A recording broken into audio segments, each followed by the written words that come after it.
Hey, greetings, brothers. Good afternoon.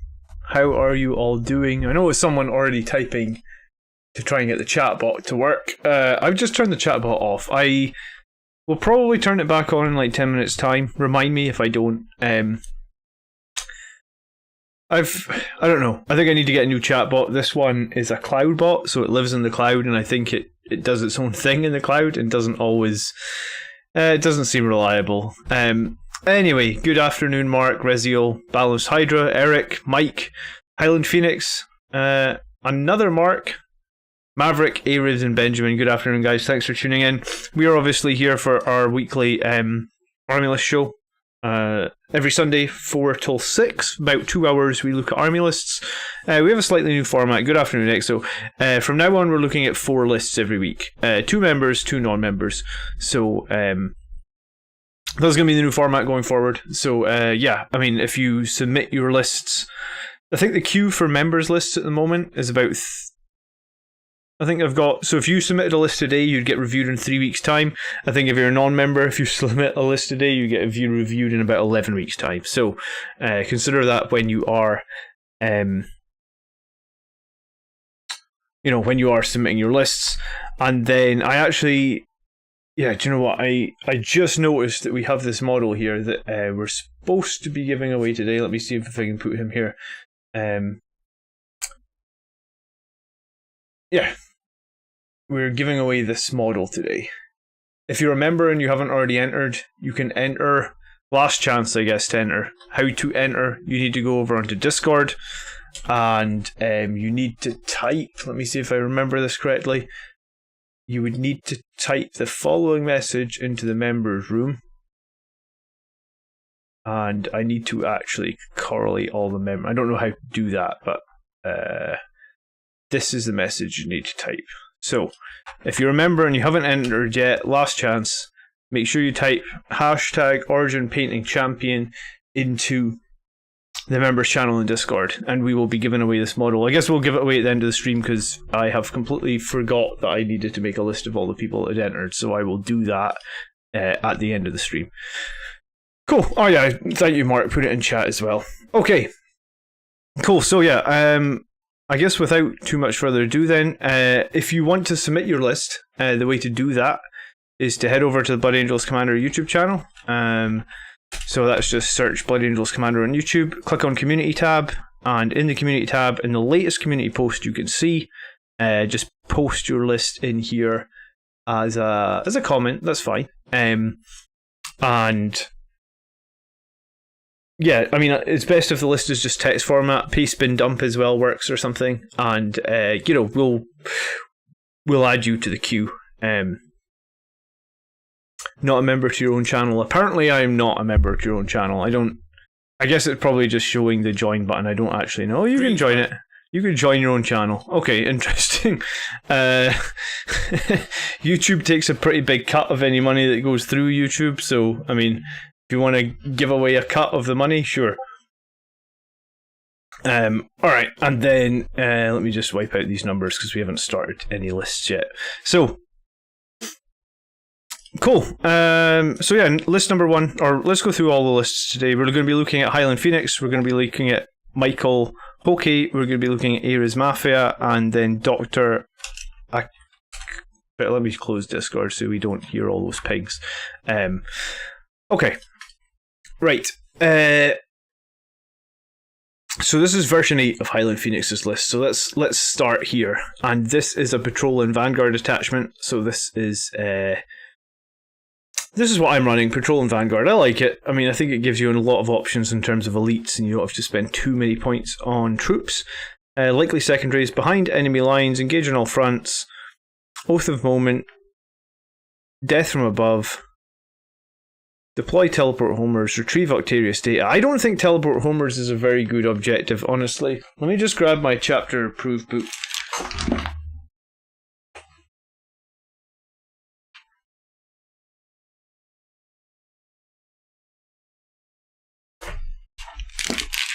I mean, teleport homers, if you do it in the enemy deployment zone, you get 4 points. If you do it 18 inches away, I think you get, or is it 12 inches away? Deploy teleport homers. Yeah, 12 inches away from your opponent's deployment zone to get 2 points. In your enemy's deployment zone to score 4 points. I mean, I guess it can perform the action at the end of the movement phase. The action is completed at the end of your command phase. Yeah, see, teleport homers is kind of badly worded, Highland, in that. So if you can't perform teleport homers in turn 5, this is why this has got the same problem as like the Blood Angels Codex, right? It's like they updated this book, but they didn't fix some of the problems.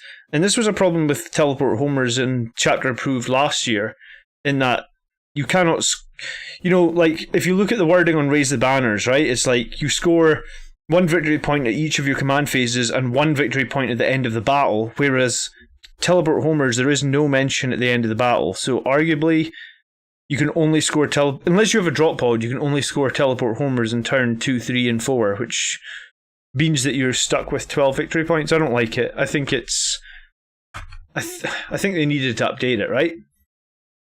Greetings, Camille. Reziel, how you guys doing? By the way, my list will say I start with 4 CP. It's a bug with Battlescribe. I should start with 5. Alright, we'll keep that in mind, Ares.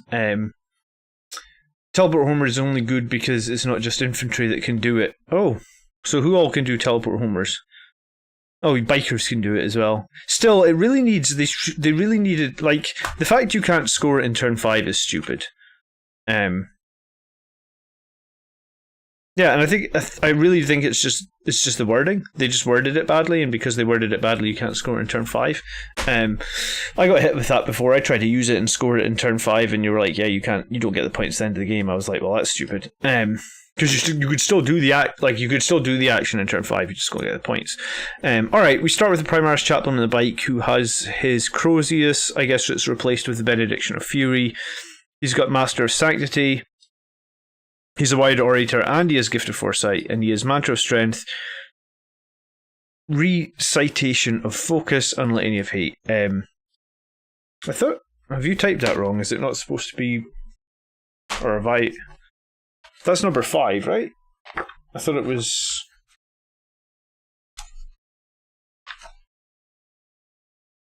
Oh no, Recitation.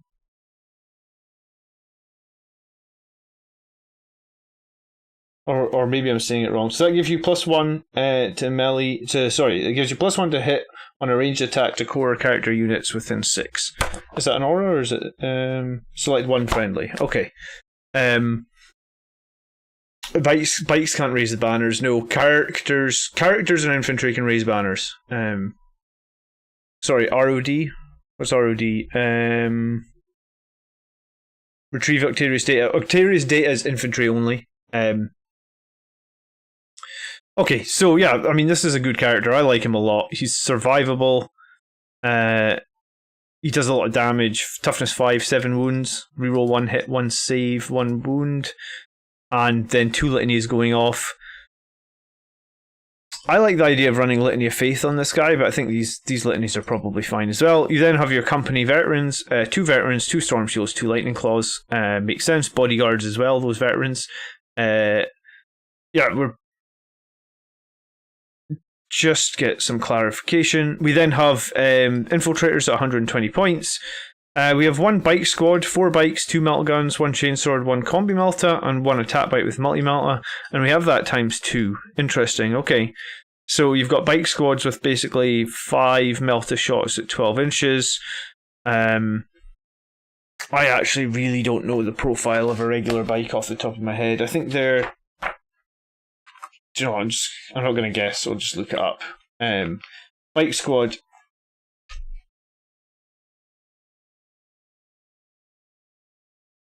So regular bike is toughness 5, 3 wounds, and just 1 attack. So I guess the idea is that just you have some bikes, and I think the bikes are 30 points per model, so that would make sense. 4 bikes and an attack bike. Yeah, that would make sense. 210. So the bikes are kind of there to... I guess they're just kind of there to soak up some firepower. So, in some ways, it's very similar to attack bites with multi-meltas, right?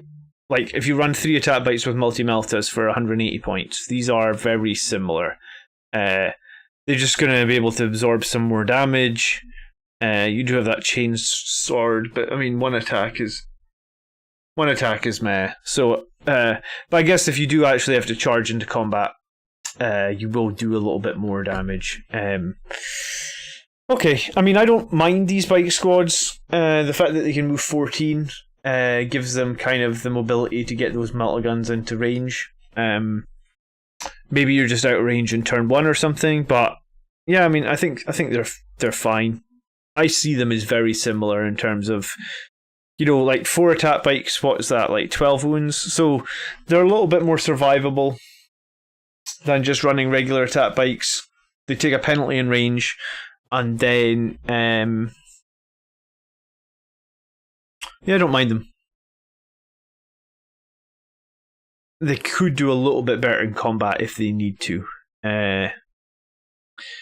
We then have the Castellan launcher with the whirlwind. Okay, so I mean that's a solid pick. We can't deny it.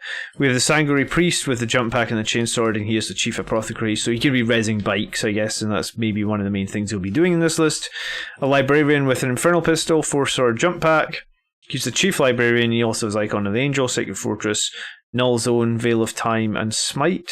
I wonder if Might of Heroes might be a better pick here. Veil of Time, I feel like, is maybe situational with having a whirlwind, but I guess we'll go through the rest of the list and see. We then have 7 Sanguinary Guard, 2 Infernal Pistols, 2 Swords, 5 Axes, and I think we've talked about this, that Axes are now going to be the more popular and stronger pick. We also have 5 Vanguard Veterans, Jump Pack, Lightning Claw, Storm Shields, Infernal Pistol, and a Relic Blade. So, I mean, this is a very strong squad of Vanguard Veterans. Yeah, Might of Heroes casted upon your Chaplain is going to make him pretty nice, right? He's going to be Toughness 6. He's going to have Strength. Oh, he's going to have Toughness 6 and Strength 6, I think. Or, sorry, Strength 5. But his Crozius is giving him +2 strength, right? So that would be strength 7.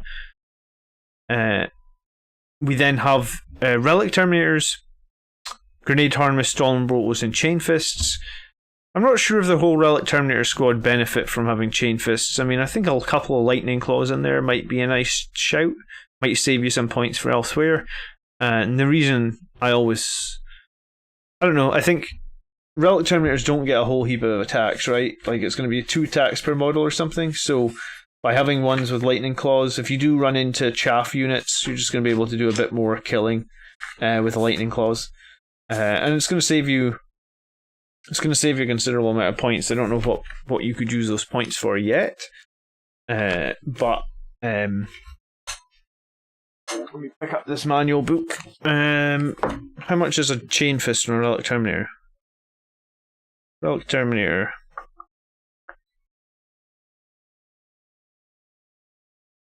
Oh, 5 points, and Lightning Claw's free. Alright, so it only saves you 10 points. Still, I wonder if you could do something with the 10 points.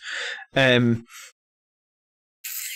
then a Death Company, 8 Death Company jump packs, 2 Thunderhammers, 2 Power Axes, 2 Infernal Pistols, 4 Chain Swords. I'm not sure what value really you're going to get out of Power Axes on the Death Company. Like, it seems like a strange choice.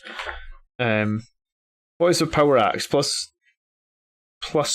strength, -2 AP? I forget. Power Axe, +2 strength, -2. Oh, I mean, I guess if you're fighting up against Custodes or Death Guard, yeah, maybe you wound a little bit easier with those Power Axes. I wonder if you would be better taking 5 points from one of those Relic Terminators and just having a third Thunderhammer, though. Might be a better way to go about it. Especially if, like, we talk about Death Guard a lot. Thunderhammers are going to kill, like, regular Death Guard models with every failed save, right? Because they're 2 damage. Or, they're 3 damage, -1 damage, so 2 damage against Death Guard. Mark says, I've strongly considered using bikes in a configuration of mini-size squads of 3, no upgrades, but chainswords and all, potentially a lightning claw on the sergeant to make the most of the Blood Angels buffs. Yeah, I mean, I think the regular little bikes are a cool idea. And is that everything? Okay. Alright, let's have a look at some tactics. We've gone over to the dark side of having only one troop unit, but initial setup has the Whirlwind Infiltrators and Company Vets holding moving objectives. How many CP did this list start with? 5. Because you've got the Selfless Healer, the Icon of Angel, Psychic Mastery, yeah. Okay. Company Vets are a nice little unit to hide and survive on a backfield objective, making up slightly for the loss of troop unit from my previous double patrol. They can bodyguard newer characters at the start if there's a sniper threat. The chaplain on the bike, priest, and librarian are positioned in the thick of the bike squad using Psychic Fortress, and the priestess feel no pain and heals to soak up fire. If out of cover, the blob will typically head up a flank or the centre into table quarters to let off meltdown bolt or fire buffed by the chaplain at transport screens or other key threats. Sounds pretty interesting. The list then has 4 very capable elite units that can flexibly drop in where needed, death from above, or start on the board, of course, depending on the opponent's army. Death from above, you mentioned that. That's a secondary that I don't often pick. I'm just going to read up on that secondary. I was going to say I don't often pick it. I don't think I've ever picked it, actually. Is it? It's the one where jump pack units killing stuff gives you points, right? Score 2 victory points at the end of turn if any units were destroyed by a Blood Angels unit from the army that was set up in the battle in the reinforcement steps of any of your movement phases. Right. If any of those enemy units were characters, score 3 points instead. So basically, if all of your elites arrive from Deep Strike, then any kills that they make will get you 2 victory points, and if anything's on a character, you get 3. Okay, at the start of the board, of course, depending on the opponent's army, the Death Company with the option of furlonging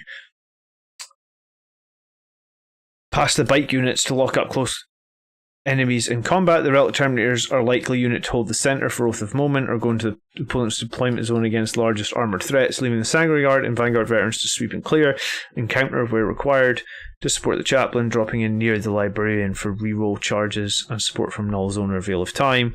The Terminators or veterans can perform required actions for homers and retrieve if infiltrators and company veterans can't. And all drop units can help score behind enemy lines, engage on all fronts. The bikes, including the chaplain, have the mobility and ability to help with homers turn 1 if no decent shooting targets. The bikes have the ability to... Yeah, I mean, I guess you could score 2 points from homers in turn 1 and then just score the other 12. I guess at that point it's 14. It's just stupid that homers can't be scored in turn 5. Overall, this list is designed to hold the backfield while taking the fight to the opponent's deployment zone, keeping the enemy on the back foot, always looking behind him in amongst his own lines, even tempted to occasionally take Blade of Sanguinius for the beatstick chaplain on the bike. Yeah, I mean, Blade of Sanguinius works, I guess, if the enemy's warlord is slow and they don't have a lot of screening around him. Otherwise, I think it could be difficult. You know, I think there's been a game where I basically had to chase a flying unit around the map for Blade of Sanguinius, and yeah, that's not ideal. I've taken a Relic on the Priest at the moment to start the game with more CP, but I'd appreciate advice on picks in this regard to spend CP or not spend CP. The priest could be given Armour or Teeth of Terra, but only 3 characters this time to limit his opponent's secondary slightly too. Yeah, I mean, 3 characters and limiting their opponent is nice as well. And you could swap out Sanguinary Priest, attack bikes, and Relic Terminators for the Tech Marine, Blade Guard, Impulsor, and Land Speeders. No, I think I prefer what you have at the moment.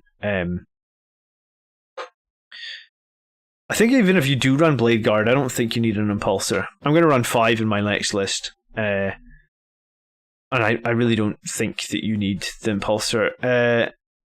Some people like to run battalions, Mark, and I think it's fair enough if you do want to run a battalion. Like, I don't think it's weak to run a battalion and have 3 troop choices. I just prefer to have a much more killy list. And troops don't do a lot of killing, right? They hold objectives, they perform actions. They don't typically kill that much, right? Like, I wouldn't say I mean, the only troop unit I think that we have that's particularly killy, I think, is Assault Intercessors. And I find Assault Intercessors a nightmare because they're difficult to get where you need them to be without getting shot off the table. So, yeah, I mean, if you want to run the battalion and start with a bunch more CP, go for it. You know, it's still... I would guess that the CP you get in some ways for running the battalion maybe makes your list more flexible, but like you definitely give up some killing power, I feel like. Okay, so let me think for a second, and let's have a look. Death Company, Forlorn Furion, Relic Terminators join in the middle of the battle, Sanguinary Guard and Vanguard Veterans able to drop in, Priest, Librarian, and the Chaplain on the bike, plus some veterans, a whirlwind, a bunch of attack bikes, and some troops. I think you're right. Like, I have just been working yesterday on stream last night. I was working on some company veterans. Mine are slightly cheaper than yours, but I think company veterans are actually pretty useful, especially if snipers are going to become popular again. Then company veterans, I guess, are probably going to come into their own. I need to check my list, but I'm in two minds about the priest, actually. Like, I think the priest as selfless healer is fine. I don't think I would give him armor. Like, I've picked armor Indomitus on this priest a few times, and like, it never...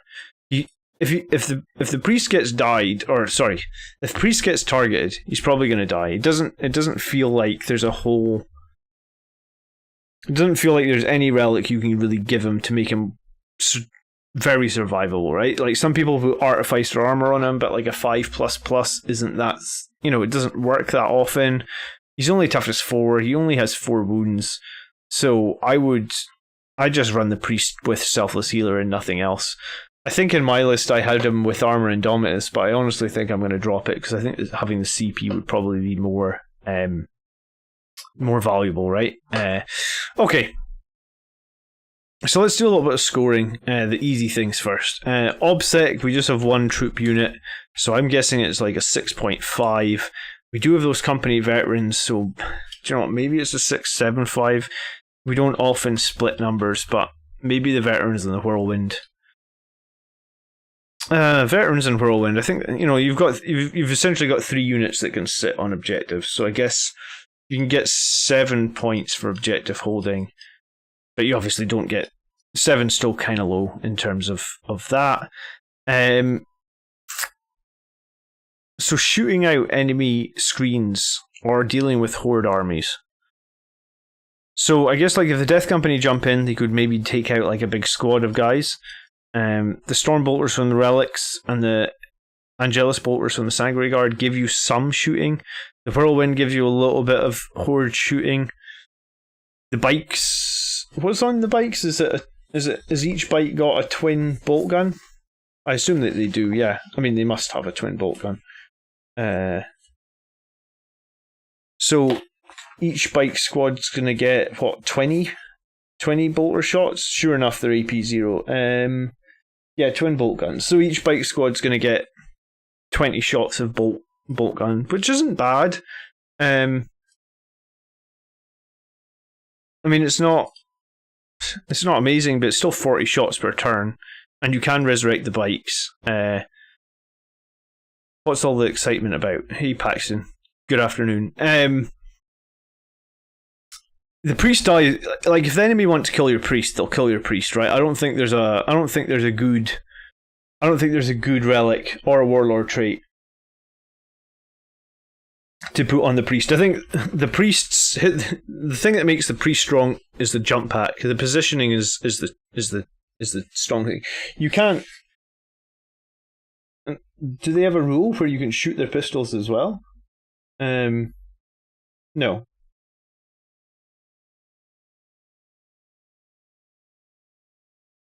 Yeah, I mean, I guess they have pistols if they get stuck up in combat, but normally you'd be shooting their twin bolt gun. I mean, I guess you could shoot the pistol if you're desperate for -1 AP later in the game. Yeah, okay, so Anti-horde infantry seems like it's okay. Doesn't feel like we have a whole heap to deal with horde-based lists here, but it's not bad. 40 bolt gun shots there, another 40 potentially from the Terminators. No, sorry, not another 20 from the Terminators. So 40 from the bikes,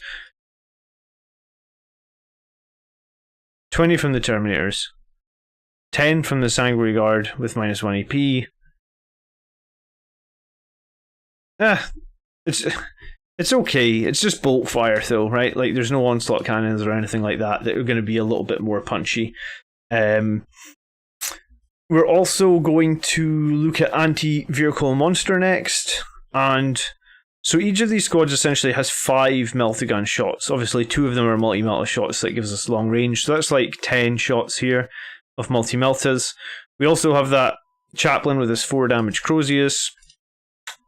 We have our librarian, I guess, with his 3d3 force sword and basically smite. The chain fists from the relic terminators, a lot of damage in them.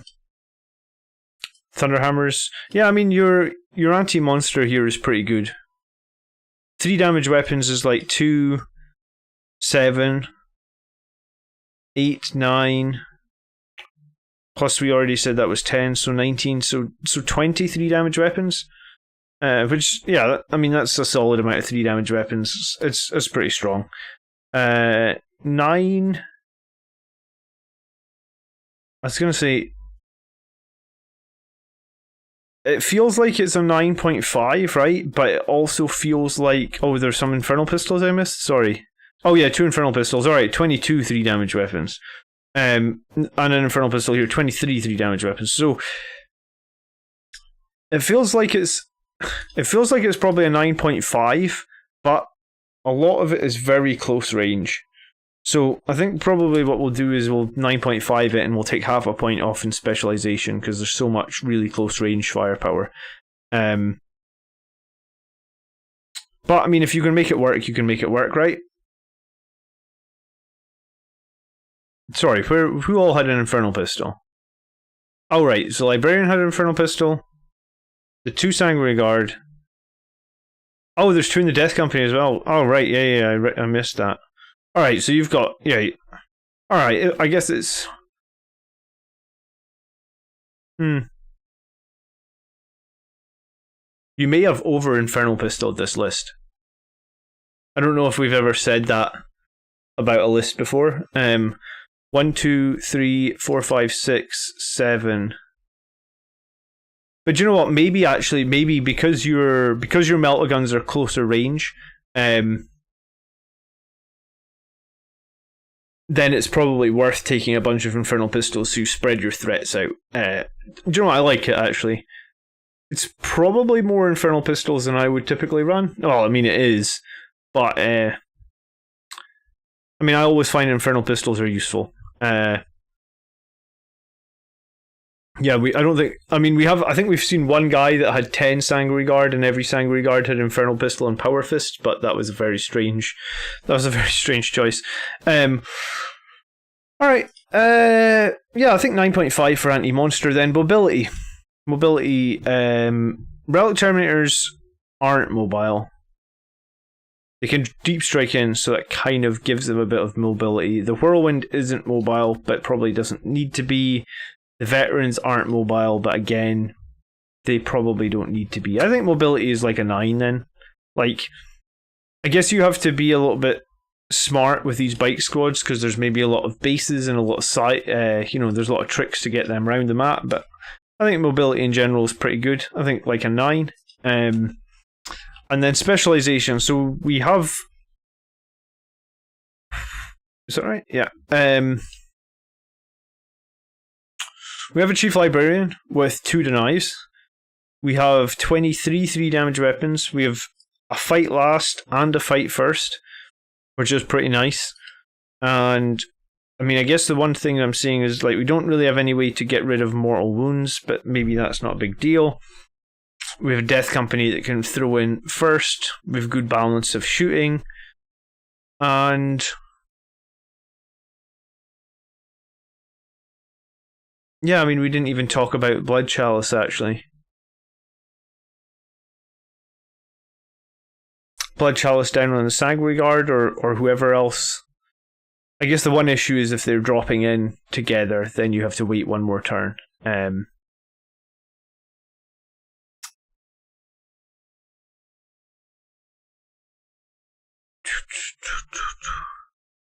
think I'm like, does a 9-5 seem about right for the specialization? What's this list missing, guys? Anyone in the chat? Yeah, you could take Litany of Faith. I guess the reason to take Recantation of Focus is that you don't have a Chapter Master, right? So, but I mean, it does give you the option to flip out your litanies, which is nice as well.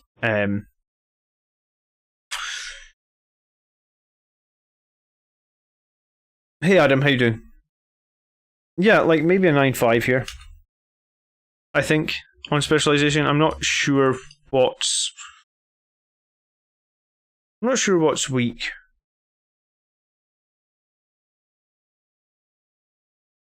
I don't see any. Like, it feels like it's an all corners list, right? You've got attack bikes that can move quickly. You've got the 3 different units that can hold the objectives. You've got the Death Company that can back them up with the Forlorn Fury. Relic Terminators to hold the middle. I like it a lot. I think it's very, very infantry based as well, which is good because, well, infantry and bikes, which is good because that synergizes 100% with your priest, and the fact that there's bodyguards on there as well that potentially stops the priest getting sniped. Is there?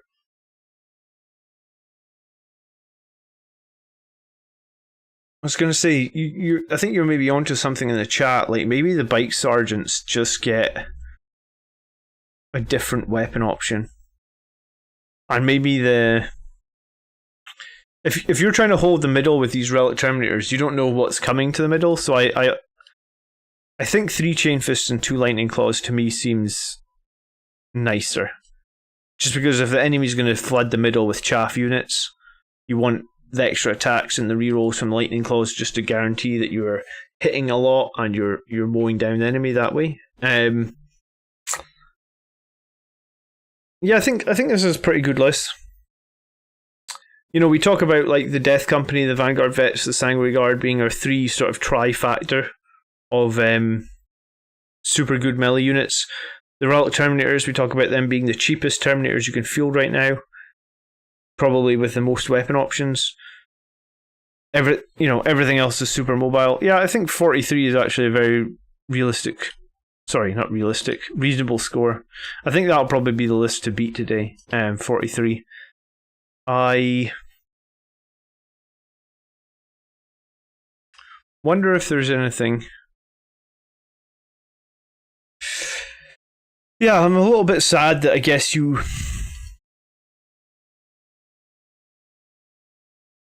a little bit sad that you've got one. You know that the multi-meltas are only or the melta guns here are only 12 inches, right? Is there a way where you could run? So this is 420 points. Is there a way where you could run like 3 squads, where it's like 2 attack bikes? Sorry, 2 bikes and an attack bike. Is there a minimum number of bikes to take the attack bike? A unit contains 3 to 5 Space Marine biker models, right? So you're running 4. So if you took 3, I mean that's. Yeah, okay, so if you took 3, you could take 1 more attack bike with a multi-melta. I guess it would be on a squad on its own. Which I guess means you can't res it, but like it gives you a little bit more range. I just dislike that in turn 1 you're likely going to be out of range with both those melta guns and the combi melta. How much are the melta guns and the combi melta on the bikes though, right? Where's that? Let me check.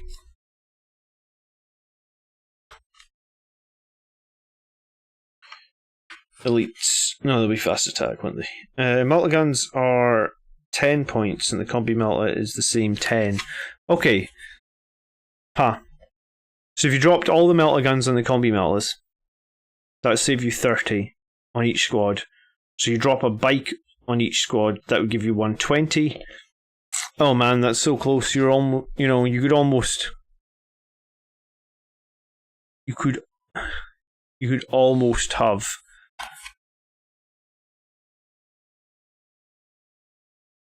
three squads of just generic bikers, and then the multi-melta bikes protected.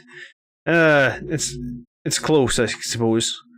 I actually wonder if you did that, you drop those two melta guns and the combi meltas, you could actually just have a squad of two more attack bikes than multi-meltas. So you'd have two attack bikes that are pretty well protected, and then you'd have two that are just in a smaller squad. Yeah, it's tough. It's tough. I think that 12 inches on those melta guns are going to be limiting, because even with a 14-inch move in turn 1, it may be hard. Like, it will, if your opponent's smart, it will be hard to get them in range. Most of the deployments are 24 inches apart, right? So your maximum threat range there is like 26. If your opponent sees where you deploy the bikes and they just deploy 2 inches back, they could neuter some of your shooting there, which is a little bit annoying, I guess. But if they are in Psychic Fortress and they do have the Feel No Pain, and you can res a model and heal another one, then maybe it's okay. I mean, it's a cool list island. And we did say you could save up 10 points there from dropping 2 Chain Fists for Lightning Claws.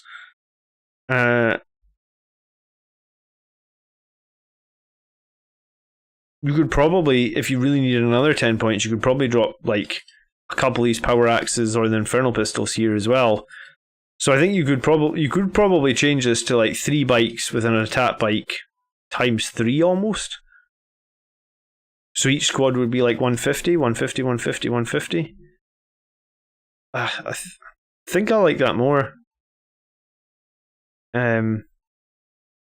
It means that if they're shooting at your regular bikes, you're just taking off bikes with twin bolt guns. You're never taking off a model that is valuable. So they have to get through all these crappy twin bolt gun models. You're worried about the Death Company bouncing off things? Yeah, I suppose you don't have any way to chain back Chaster Master rerolls.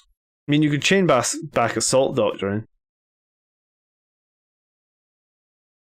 But I mean, overall, I think it's a good list. I think there's probably a couple of optimizations you could make in here. I think what you got to do is you got to play it and find out if those 12 inches on those meltas and combi meltas are going to be the correct choice. And Pedroig says never drop the Chain Fists. Okay. I still think Lightning Claws and Terminators are very good as well. And I actually like the flexibility of One Night Lightning Claw and a Stormbolter a lot more over our normal Terminators. So yeah, I think it's a 43 Highland. I don't know if that's as good as some of your previous lists, but I still think it's a very good list. So, okay, let's move on to list number 2 today. And this list is by Michael Hokey. And we always, at the end of the stream, I always post all the army lists into chat. Sorry, not into chat, into the comment section. So if anyone wants to check out the lists after the stream, they can do that as well. Alright, list number 2, Michael. Visage of Death. I don't rate Visage of Death over Rites of War. Here's the thing, the priest needs to be protected, right? And the Visage of Death is only a 3-inch aura, whereas the Rites of War is a 6-inch, and all your army's not going to have any all your army's going to have no obsec anyway. Why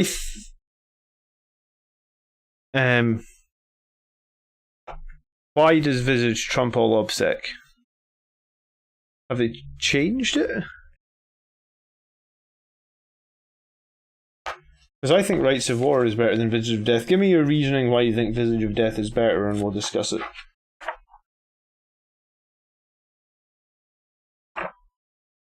The bear gains the following ability. While enemy is within 3 inches of model, it loses objective secured.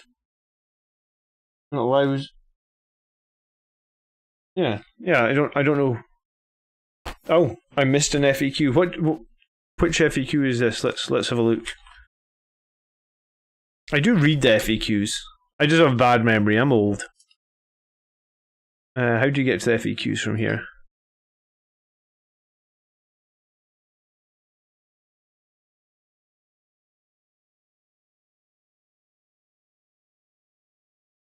Okay.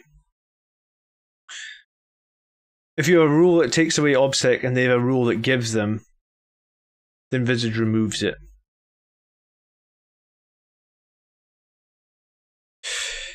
Yeah, but assuming the enemy is just a heavy OBSEC army, then I think that Rites of War is still the better pick, just because it gives you that 6-inch aura.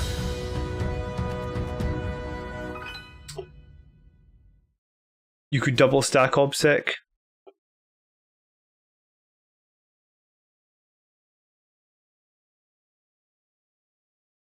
Yeah, I mean, in the odd situation, thank you so much for the $5, Highland Phoenix. I don't know if I gave you much help there. I feel like that list was pretty well thought out, and it's just minor things, but $5 is super appreciated.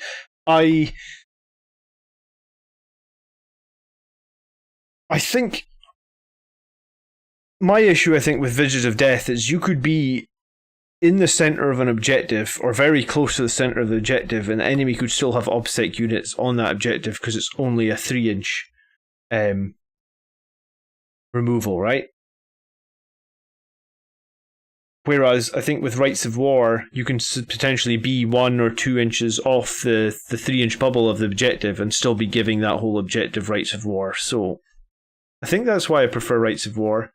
£5, dollars or pounds? £5. Thank you very much for the £5. I guess everybody usually donates in dollars, so it's nice. Assuming that your base is the exact same size as the objective marker, and you're in the dead center of it, which is, I mean, if you get into combat or anything, you might not want to be in the dead center of it. You might want to screen your priest. Like, I don't think it's that easy to just put him dead center every single time. At least in my experience, it doesn't feel that way. I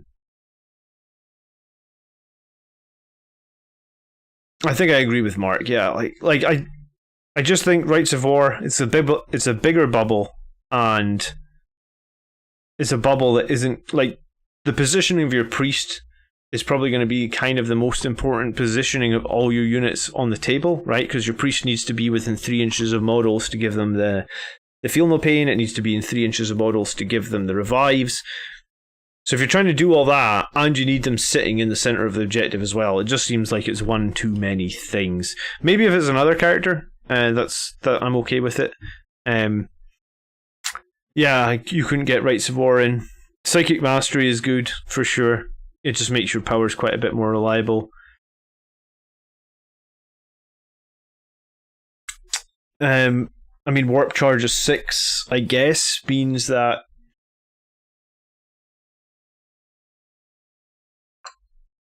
I don't actually know off the top of my head. Most of the Space Marine powers are Warp Charge of 6, right? So, like, let me just check any dice. If you need to roll 2d6 and get a... If you just need to roll 2d6 and get at least a 6, 72% chance. Yeah, so it's a 72% chance without Psychic Mastery your powers go off, and it's an 83% chance with Psychic Mastery. So Psychic Mastery is nice, like 11% more chance to get your powers off. I guess it depends on how critical your powers are, right? But, I mean, this is a very killy army, you need to remember that. So, killy armies maybe don't need a whole lot of OBSEC. If you're going to be on the enemy's objectives, fighting them, then maybe you don't need a whole lot of OBSEC. But I mean, it's something you could try. You could have a look and make some changes, Alright, let me jump onto the next list anyway. High Bloodiness Commander, I've updated my list to take into account new thinking and new points. The general plan is to take the middle as early as possible and hold with the dreads, then push with the jump units, attack bikes. Finally managed to grab some. I have a whirlwind to help with fight last, etc., while using the Incursor Vanguard Vets to grab objectives, perform secondaries. I also have the option to Forlorn Fury the Death Company if a target presents itself. I believe I've got enough anti-horde and anti-tank for my current meta, Death Guard, Necrons and Marines. My current list is unbeaten in 5 games.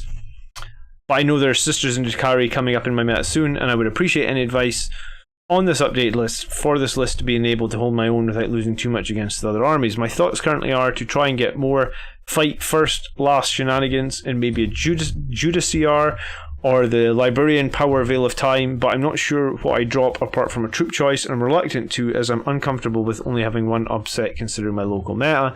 I have 5 points spare for another Infernal Pistol. I'm just not sure where to put it on the Death Company or the Sanguinary Guard. Okay, let's see if we can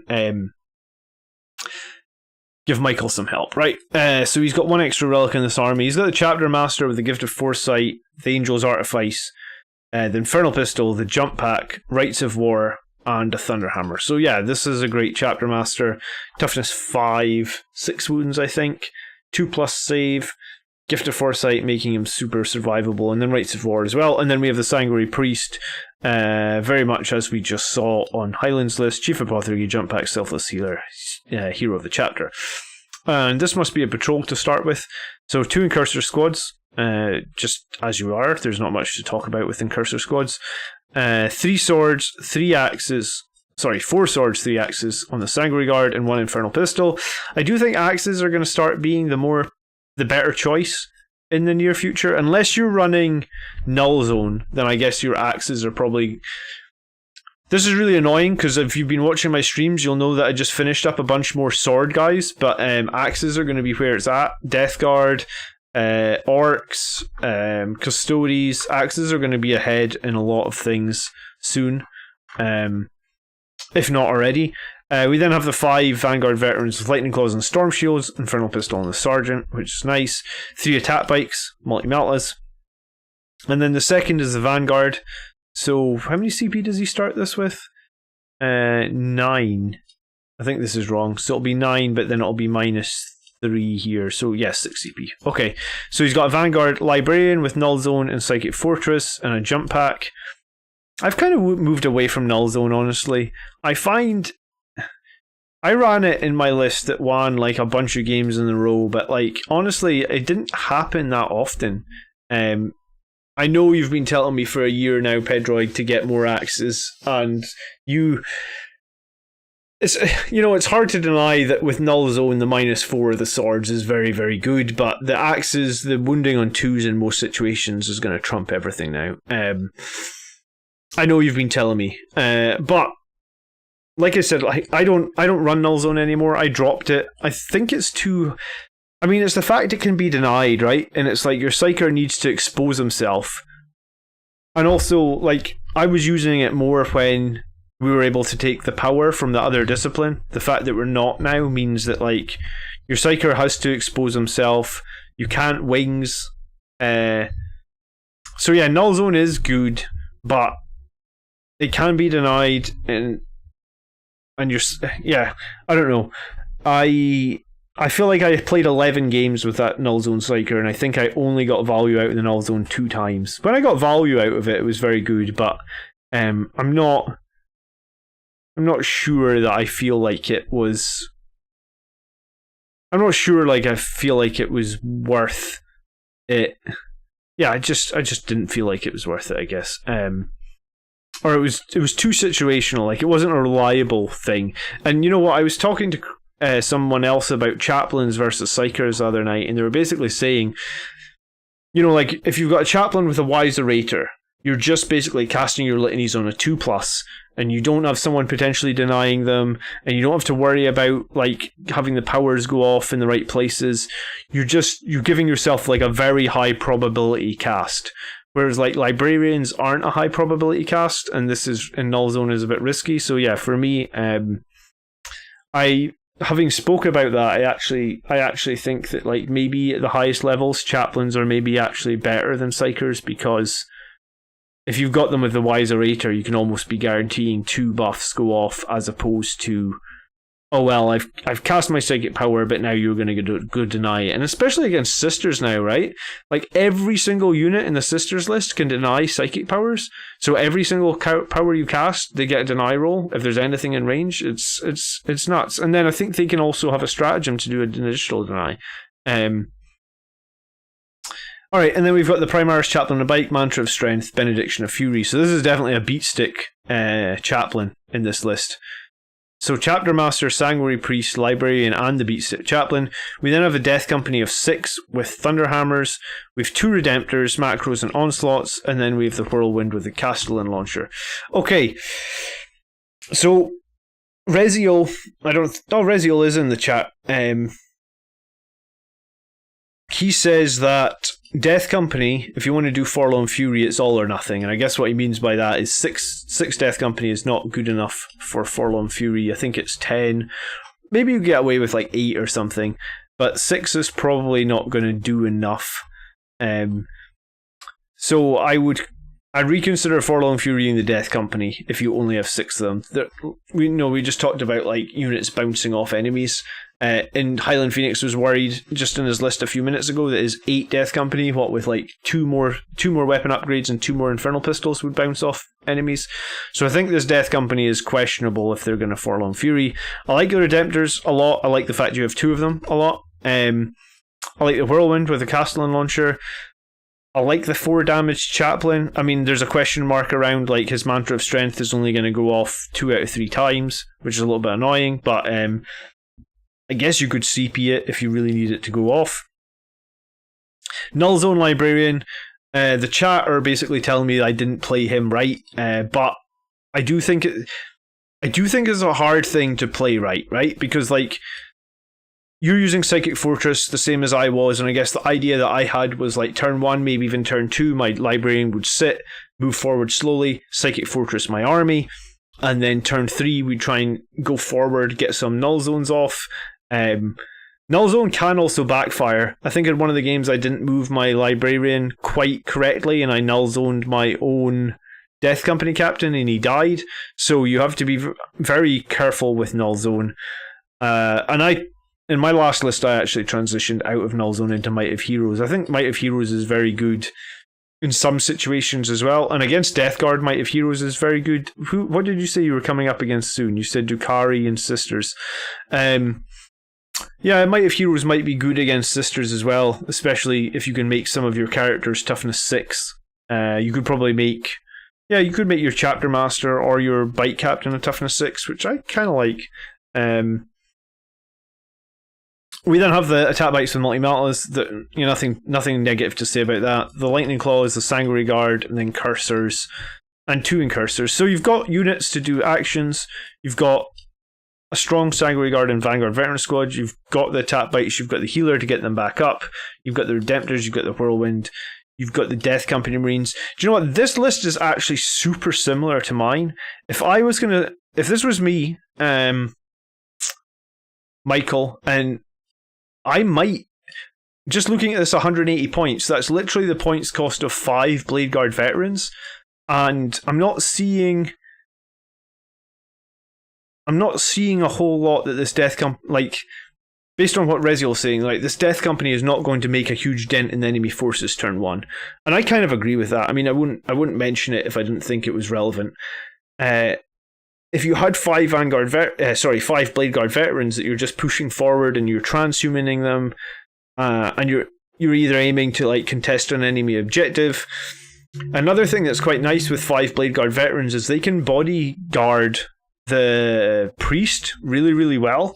And with the 6+ Feel No Pain, I was thinking about this, right? Because Andrew runs Sisters of Battle and he runs those heavy flamers, the Mystarium whatever heavy flamers they are, right? And they get, so it's 5 heavy flamers, so 4 heavy flamers, sorry, and he's got 2 cherubs, and he's got stratagems so he can get maximum shots, right? So he gets 36 heavy flamer shots.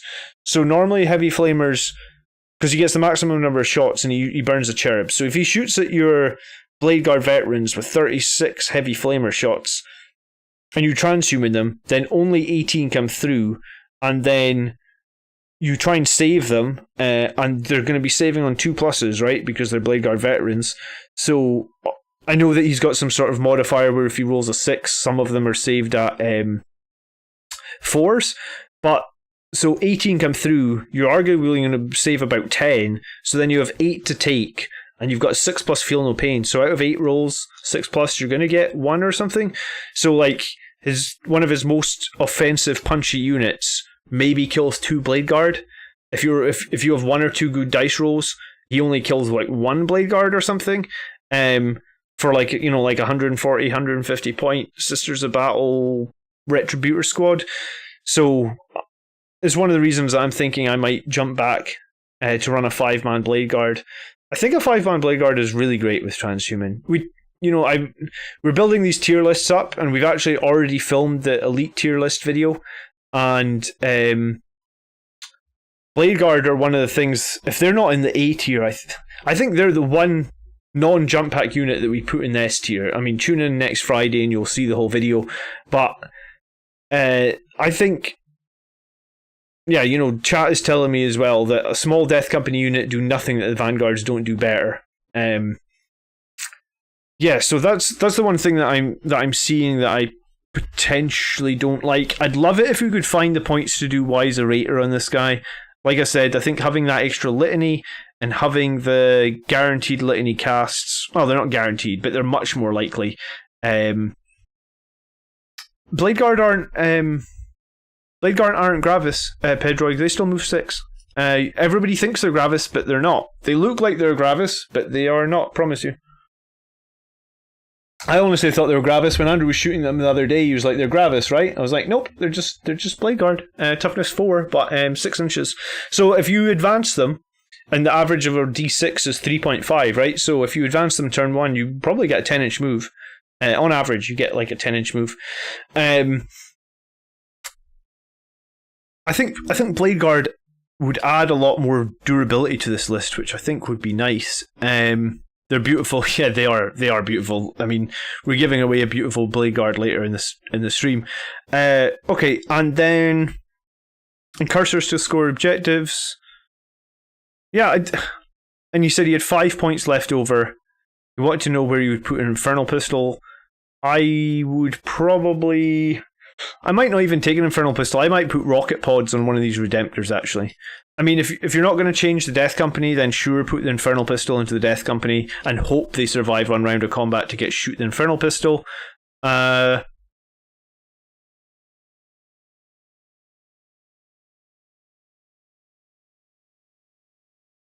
Yeah, I think that's probably what I would do. But if it was up to me, 175 points I think it is for 5 Blade Guard. You could give the Sergeant the Neo Volkite pistol. I think it's quite a good pistol. Or you could put rocket pods on both Redemptors. I think rocket pods on both Redemptors might actually be best shout. And then, do you know what? This list is surprisingly like mine at that point.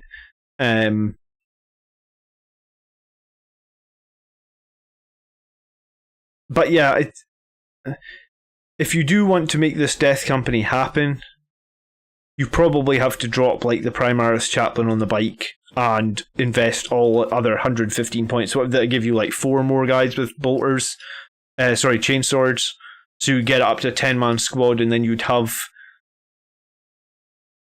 Yeah, you could get up to 10-man squad and have 25 points left. So you could make the Death Company 3 Thunderhammers and all chainswords, and then go for your Forlorn Fury, and maybe daisy chain 1 model back to both the Sanguinary Priest and the Chapter Master, so that the Death Company in turn 1 get rerolls on all hits, and they're an Assault Doctrine.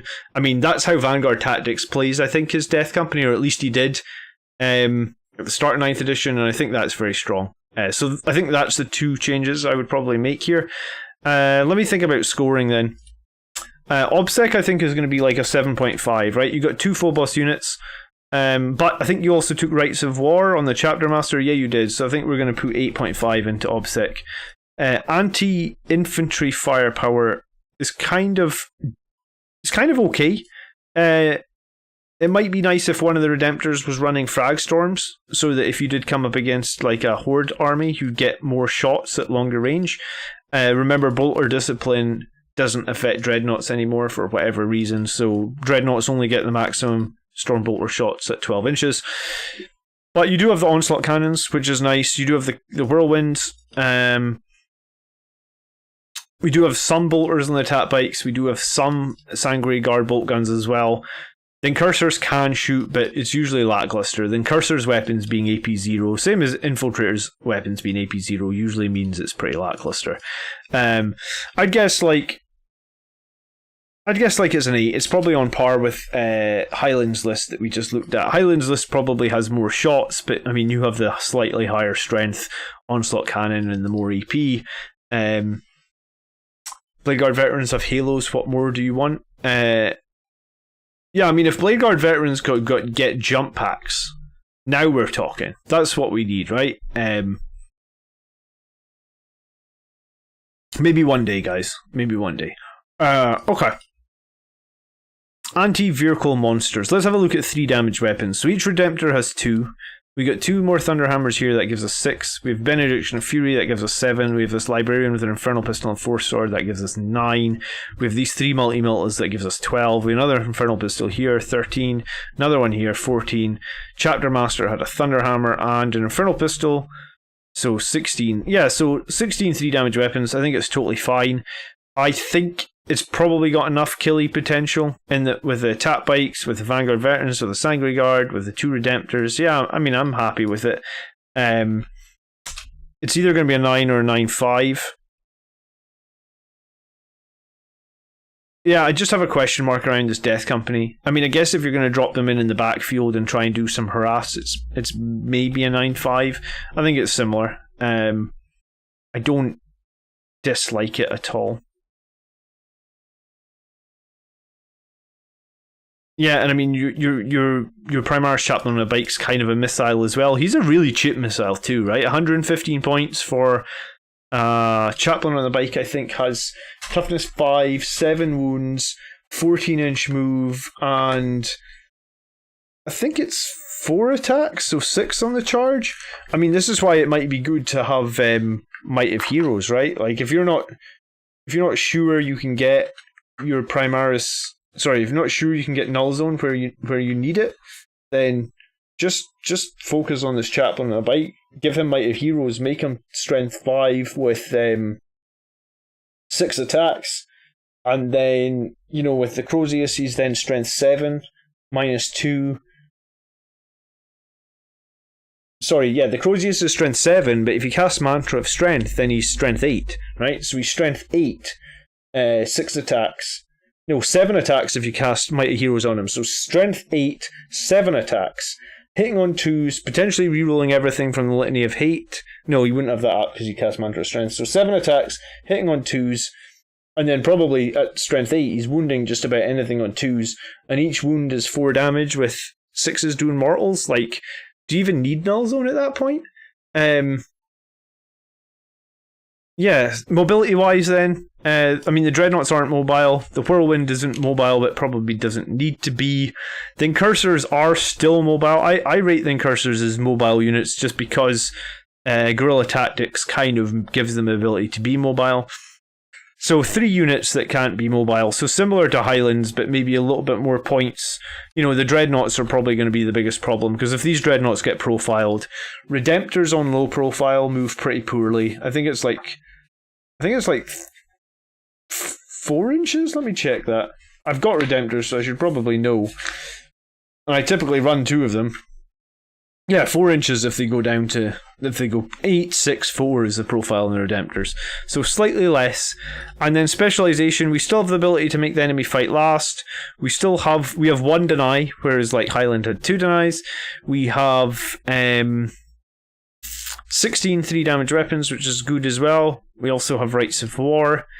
And yeah, I mean, I like this list pretty much just as much as the last one. Let me just put my formula back in. I shouldn't have deleted that out all the columns earlier. I have a question mark how you use the Death Company. That's the only thing that the question mark is here. So maybe like And I don't really think I would take a point off for that. Maybe just take half a point off for...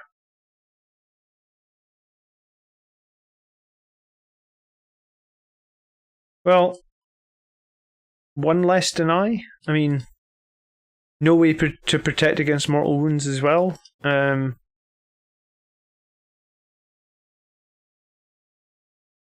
Yeah, I think I need to make like a solid reasoning behind picking scoring of the specialization, so we can make it a little bit more solid. But yeah, I mean, I guess I like this list a lot, guys. If you're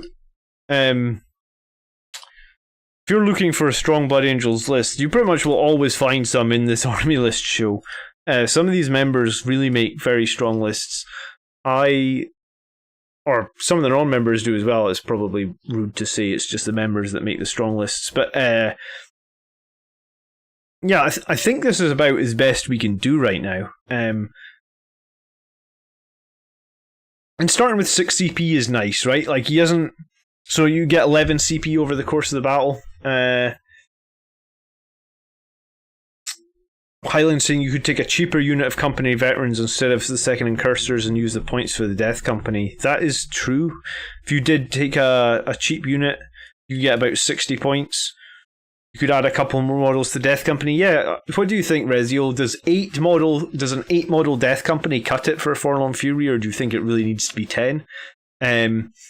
I agree, Balanced Hydra 100%. I've said for a while now, it seems stupid. The Death Company, I believe, someone from chat correct me if I'm wrong, but I think the Death Company were the first unit in 40k to get a 6+ Feel No Pain, right? Or to get a Feel No Pain save. And at just 6+, it's just not good enough. I know we can buff it to 5+, but like I feel like it's only for a single phase. And it's like 2 CP if it's more than 5 models, right? It's just too expensive. Maybe if it was just 1 CP to buff it, regardless on the size of the squad for the Death Company, I could get on board with it, I think. But, yeah.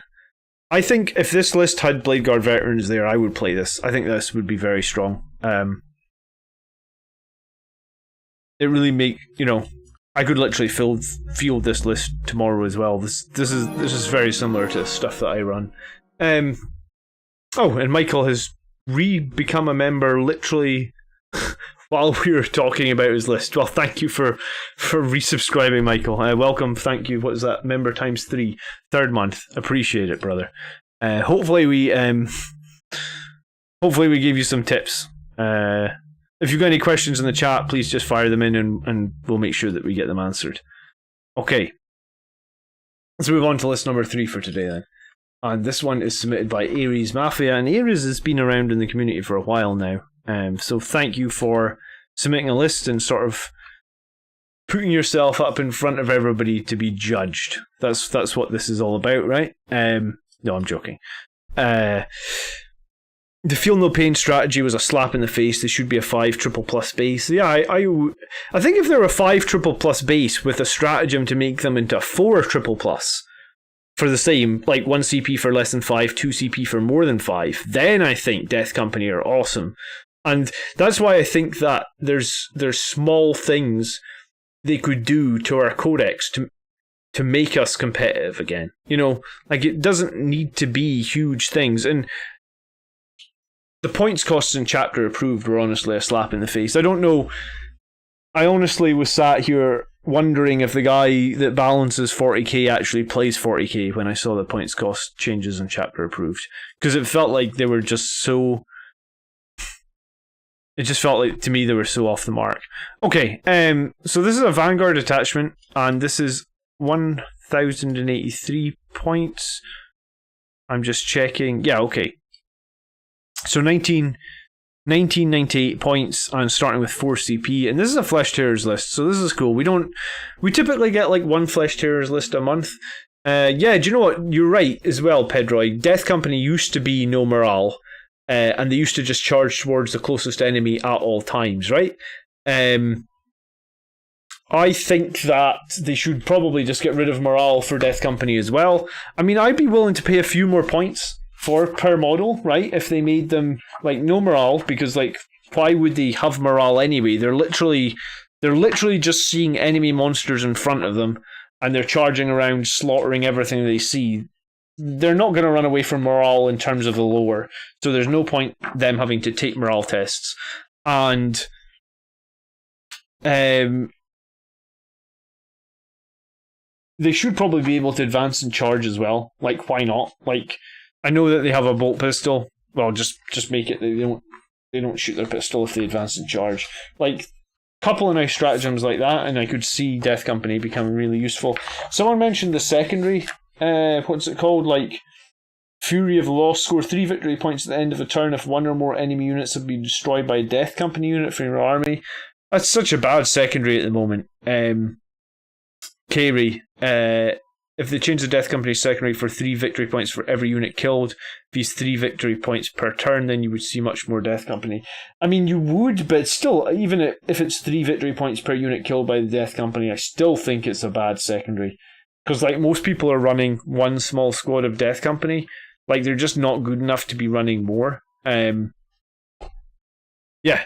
So I mean, that's my opinion. All right, let's talk about Ares' list. So this is Flesh Tearers, so this is going to be cool. And we start with Gabriel Seth, which is probably an auto-include in Flesh Tearers' list. The fact he gets to fight twice, and he has a chainsword that, I forget, it's got like 8 attacks or something ridiculous, right? Gabriel Seth, he gets his 5 attacks, and then at the end of the fight phase he can fight again. On an unmodified 6 for his chainsword, his damage is increased by 1.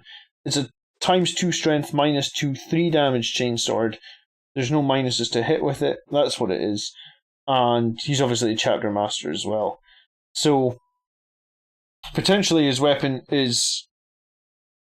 Oh no, it's Flesh Tearer's Core. Okay, so his weapon is basically just a 3 damage chainsword, and on the charge, after turn 3, you're talking 7 attacks. And then he can fight again. So 14 attacks on a turn on a 3 damage, strength 8, -2 chainsword. It's pretty tasty. We then run he gives +1 damage on a roll of 6 for core. So it makes sense if he's, he needs to be in the fray, and it makes a lot of sense. The one thing I guess is his slight weakness is he just has a 3+ save. He still has a Iron Halo, but like, it feels to me he probably should just have a 2+ save. But whatever. We then have a Sanguinary Priest who has a chainsword, Icon of the Angel, and a jump pack. He's also got Rites of War, and sure, no Selfless Healer. No, Rites of War instead, so no Chief Apothecary upgrade. So if we want to do some revives, we can still do the revives. It's just going to cost us 1 CP per turn, which is probably fine. I think, how many CP do you start with here? 4. Okay, so we could revive some key units if we felt like we really needed to.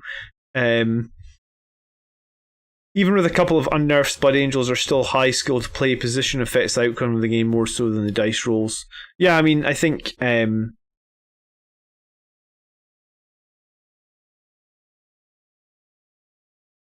I think we probably need at least a couple of unnerfs to begin with, and then I guess we'll see. Company Veterans, and it's Veterans with Lightning Claws and Storm Shields, and the Sergeant with the Storm Shield and Thunderhammer. Alright, so 2 little Veterans, Thunderhammer and Lightning Claw. I mean, kind of makes sense. They're kind of that gives them 3 attacks, and 3 attacks on both. Redemptor with the Rocket Pods, the Macra, and the Onslaught. 5 Sanguinary Guard, all with axes. We just talked earlier in the stream that axes are definitely the best choice now, or at least it's leaning towards axes being the best choice. Assault Terminators with Thunderhammers ×3, and then Sergeant with a Thunderhammer as well. I kind of like I think the extra attack is definitely worth having on the Sergeant. I know some people take the Lightning Claws on the Sergeant, but I think the Thunderhammer is the better option. It means he's the last model alive as well. Gives him a little bit more killing potential, and then a couple with Lightning Claws, which I think is the right play, right? Some people tend to go 5 Thunderhammers, but I think a split here is nice. You can't always decide what you're going to fight, so if you ever do get tied up with crappy units, the 2 extra Lightning and Claw attacks from 2 guys will actually, it'll get you a bunch more kills, I guess. We then have a is it a 10-man Vanguard Veteran squad? 2, 4, 6, 8, 10. Yep, so we could combat squad this if we want, and they're all Lightning Claw and Storm Shields except the Sergeant with the chain sword and a Lightning Claw. I guess you were hoping that the whole squad doesn't get wiped. And you just take the chain sword for 1 extra bonus attack. Alright, I'm with you here. Yeah, that makes sense, I guess. I actually made my first model with double chain sword the other week, so I guess I understand why you've got 2 melee weapons here. We then have even more Vanguard Veteran squad with Lightning Claws and Storm Shields, and again, Sergeant with a chain sword and Lightning Claw. Interesting, alright, cool. I don't think we've seen anyone run 15 Vanguard Veterans with Storm Shields. If you have these all painted and ready, more power to you, because I don't think many people... I'm struggling to get 5 Lightning Claw Vanguard Veterans ready. I had a bunch with other weapons and Storm Shields, but didn't do Lightning Claws. We then have Eradicators with heavy melt rifles, and I have mixed opinions on the heavy melt rifles, right? Because they do a ton of damage, but they just don't feel mobile enough. So if the enemy comes to you, I feel the heavy melt rifle eradicators are like way better than the attack bikes. If the enemy is going to come to you, the enemy is going to play quite standoffish and passive, then the heavy melt rifle eradicators are difficult to get in range. You end up maybe advancing them in a turn and losing a round of shooting. You've had 15 Vanguard Veterans with Storm Shields for a while. Okay, alright, well then I just suck at getting my army. I suck at keeping up with the meta. I think that's probably just the more accurate thing here. And then our second detachment has a captain on the bike with 2 warlord traits from the Flesh Tearers book. Interesting, I haven't actually seen this before. Okay. Let me remind, I think Creation Born means that you cannot be overwatched.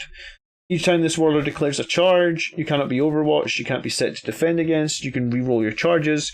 And Of Wrath and Rage means each time this warlord makes a melee attack, an unmodified roll of 6 scores 1 additional hit. Okay, and this warlord, this guy on the bike, has the chain sword, the storm shield, the Teeth of Terra, which makes a lot of sense if you're scoring additional hits on 6s, and the twin bolt gun. And remind me, don't the Flesh Tearers get an additional point of AP on 6s as well, right? That's their like chapter tactic. So your Teeth of Terra potentially becomes -4 once you get past turn 3, if you get some 6s. Magnets, yeah, magnets are essential. Do you know what? Some of the new Vanguard veterans I have been magnetized, but the first squads I didn't do. I'm an idiot. I didn't do them with magnets. I actually didn't do Sanguinary Guard with magnets either. And what it means now is I've got a bunch of Sanguinary Guard with Power Fists that are just sat in the drawer collecting dust. We then have a Librarian in Terminator Armor, Might of Heroes, Null Zone, Psychic Fortress. He's the Chief Librarian. He has Smite and he is Hero of the Chapter. The Hero of the Chapter is for what? Sorry. Psychic Mastery. Okay. So Librarian is... Do you know what? It's sad that you didn't take the Relic. No one really uses the Crimson Plight, but I think it's such a cool relic for Flesh Tearers. Basically, it means that your Terminator gets an additional inch of move. He can charge in any turn he advanced, and he can pile in 4 inches or consolidate 4 inches. I like the Crimson Plate a lot, but this is still a cool character. Terminator, Librarian in Terminator Armor, I've used this guy a lot. The axe is probably a better choice now. Do you know what? I converted my guy to have a fucking sword now that I remember. I cut the axe off in half and put a sword on top of it, so that was a dumb idea, John.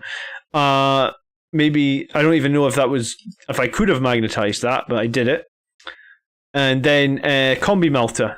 I like the Combi Melt on the Librarian and Terminator Armor. You know, it gives you that one shot. Cool. Then we have an Infiltrator squad. We also have some Blade Guard, and then we have some Servitors. And there's a few things I actually really like here, because quite often when we see Flesh Tearers, we don't see anything for like in the backfield. It's all drop pods, right? And like there's no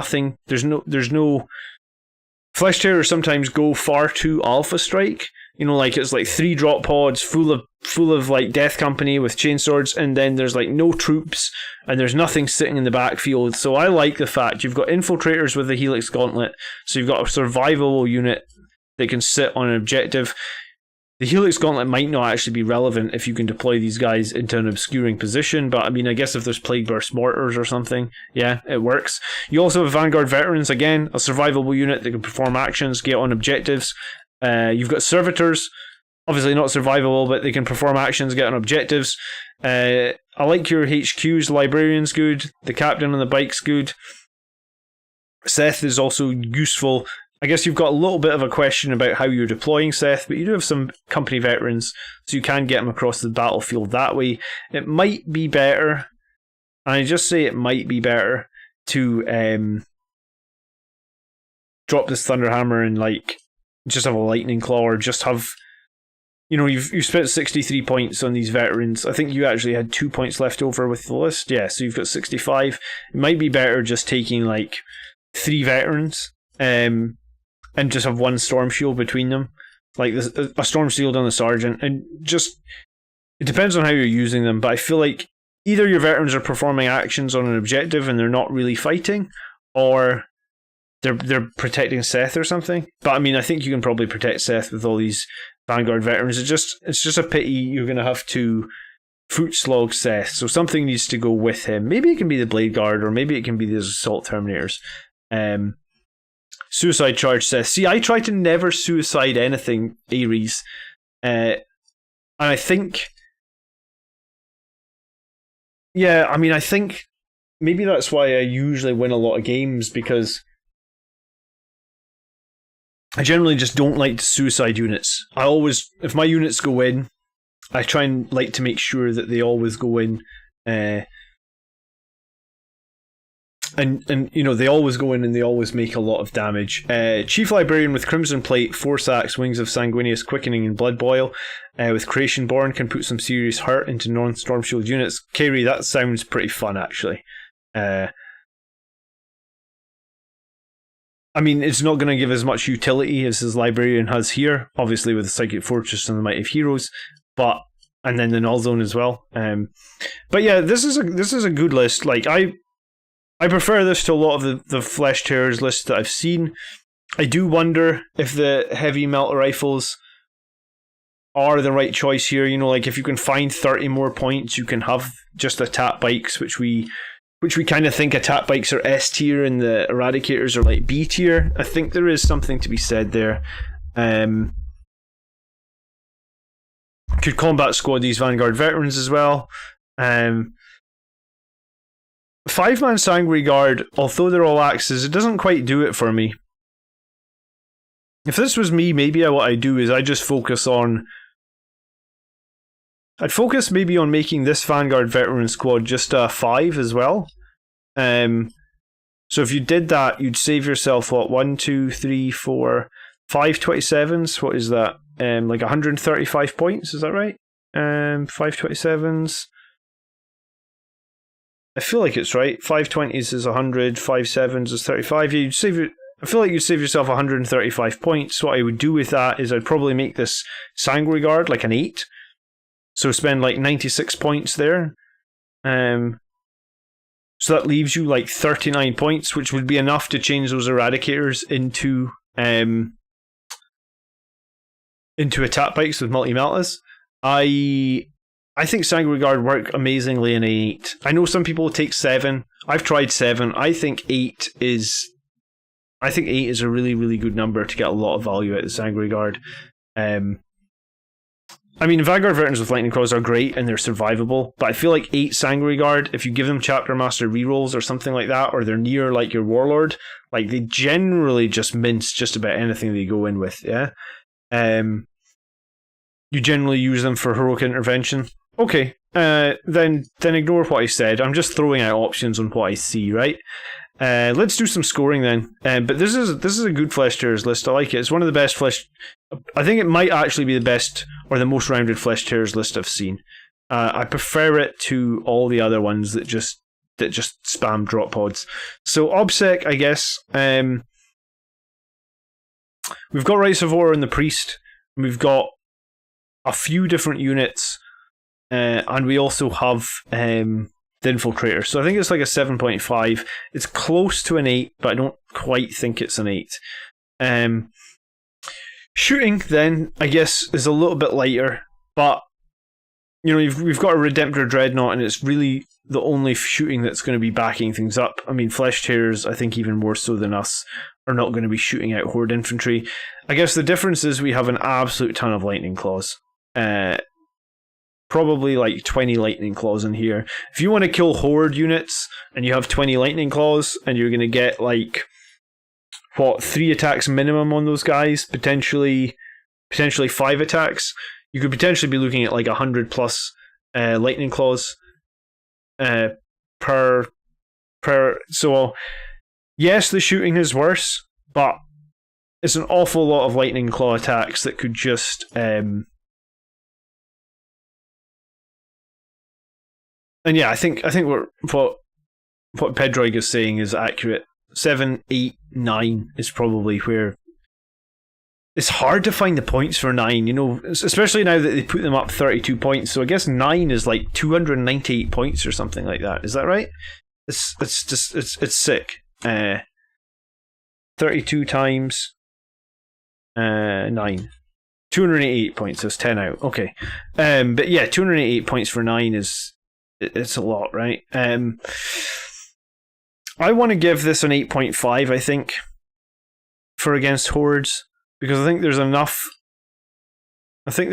Lightning Claws where you could smash into the Hordes, you could just destroy them all, and then you could carry on because you've got your 2+ and your 4+ from the Invulnerable save. 3 damage weapons, right? So we've got... What have we got 3 damage wise? We've got this Librarian who's got his axe and his smite, so that's kind of 2. We've got Eradicators, that gives us 5. We've got 3 Thunderhammers here, that gives us 8. We've got the Redemptor with another 2, and then we've got Seth. So we've got like 11 3 damage weapons, which is right on the cusp. I like to have at least 10, I think, 3 damage or more weapons. Did I miss anything? I don't think so.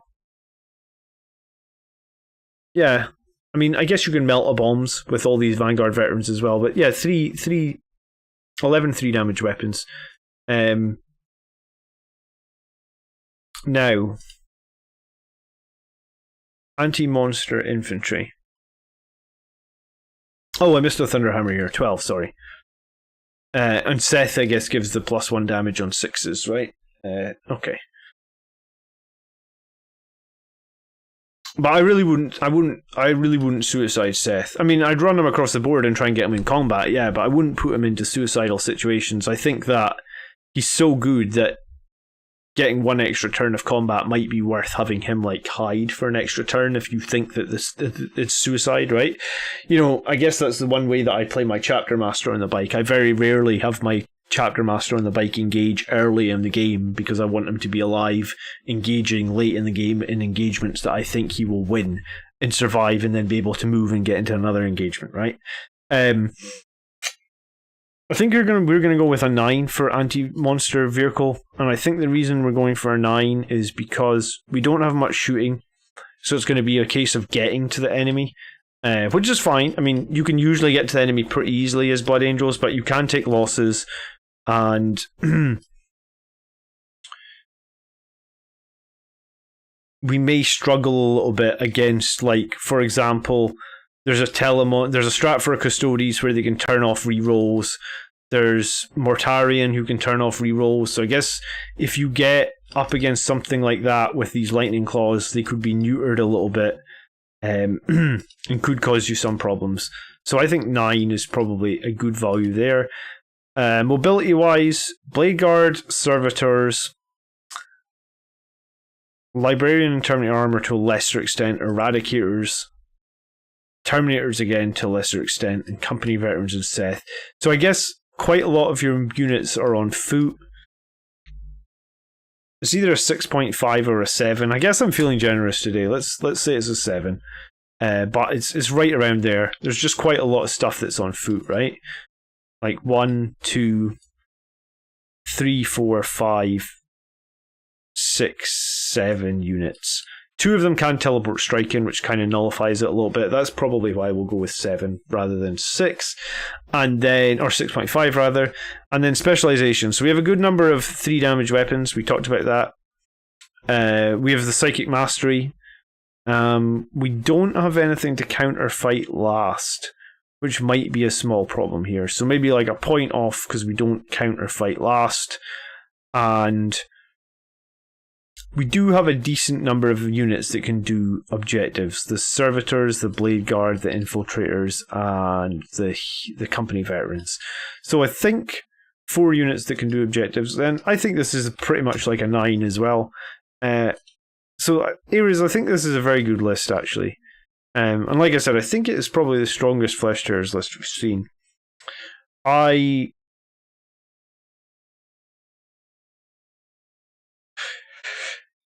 would probably even be willing to drop 5 of these, or maybe not 5, but like some of these veterans to get like a Judiciar or a Whirlwind into the list to get some way to counter fight last. I mean, you could kind of change Null Zone out for Veil of Time, and on a lesser extent, that kind of gives you a second interrupt. But yeah, Heavy Melt Rifle Eradicators. I don't know how much experience you've had with Heavy Melt Rifle Eradicators, but I ran them for two games, and in one game the enemy was an Orc player and he came right at me, and I thought, wow, Heavy Melt Rifle Eradicators are amazing. And then in the other game, the Sisters of Battle player was moving all over the board and stuff, and it was like, these Heavy Melt Rifle Eradicators are just so difficult to get in the right position without moving, and when you move them, you're only hitting on 4s. So out of the 6 shots, you're realistically only getting like 3 hits. Out of the 3 hits, you're maybe getting 2 wounds. So the advantage you have over normal melter rifles is very much instantly countered by the fact that they're not mobile enough.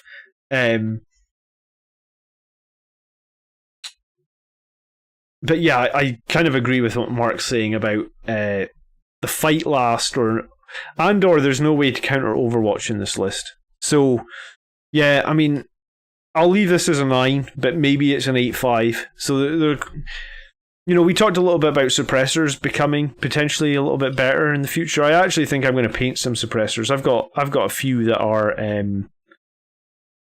I've pressed something on this mouse and it's gone at mega speed. What did I even press there? All right, okay. Wow. I didn't even know there was a button on this mouse. You could change the sensitivity of it. Okay. Yeah, suppressors might be becoming a little bit more popular. Creation. Oh yeah, you do have one way to counter Overwatch, I guess, if you get that one Warlord in. Okay, so yeah, 9 then is probably fair. How do you run Terminators? Relic, Assault, Standard. So I have a lot of Assault and a lot of Standard ones, James. I don't actually have any Relic ones, but I think the Standard ones are the weakest right now. And then I think Relics are probably second, because Relics, you can keep them cheap. You can have Lightning Claws on the bolters on them. And then Assault are probably the best. I'm trying to think. We have the new tier list coming out this Friday, James. And on this Friday's tier list, we do elites. So it's a long ass video. I think it's 2 hours 45 minutes, and that's before I've got round to editing any of it. So it's coming out on Friday. That'll be Friday the 23rd. And I mean, all 3 Terminators are elite choices, right? So we'll talk about all 3. And I don't know if you watch any of my other videos, I usually put timestamps in the bar. So you just hover over the bar at the bottom of the video and you can jump to the relative section. But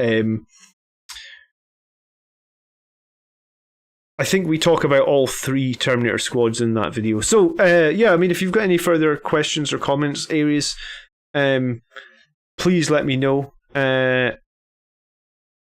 And hopefully I gave you some suggestions on how you could make this list a little bit stronger. But I like it a lot. I think that I need to check if that's the strongest Flesh Tearers list or the highest scoring one we've ever had, but I kind of think it is.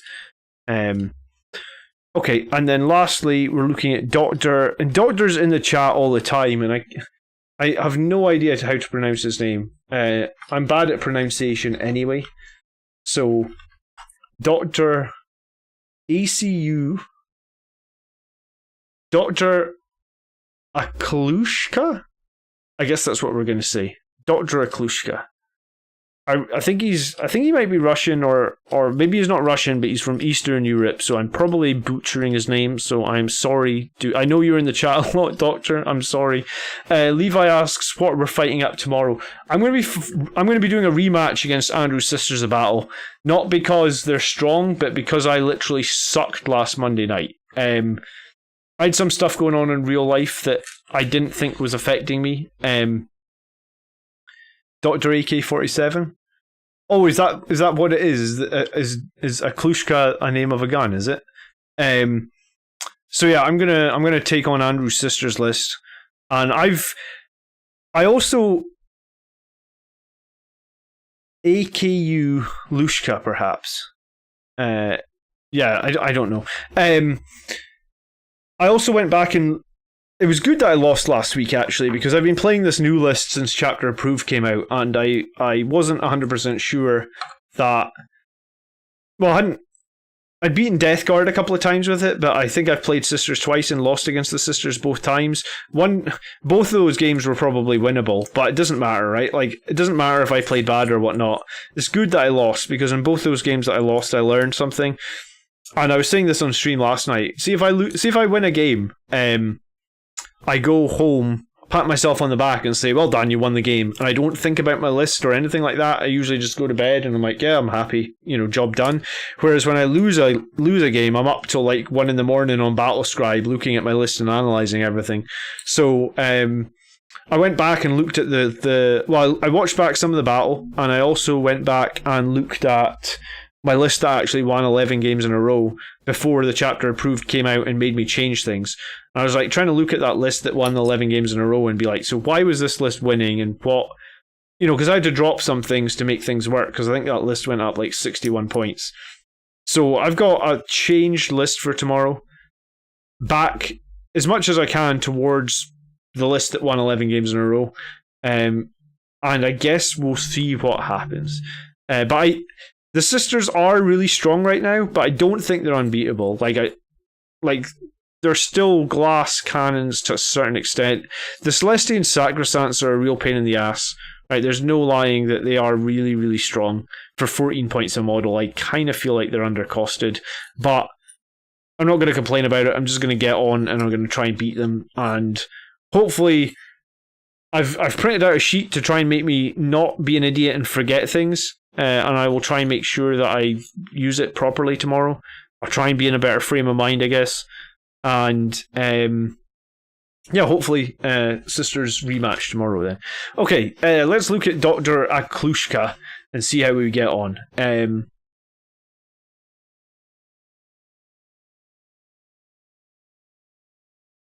Yeah, I think I need to do that, Pedrog, as well. I think we will...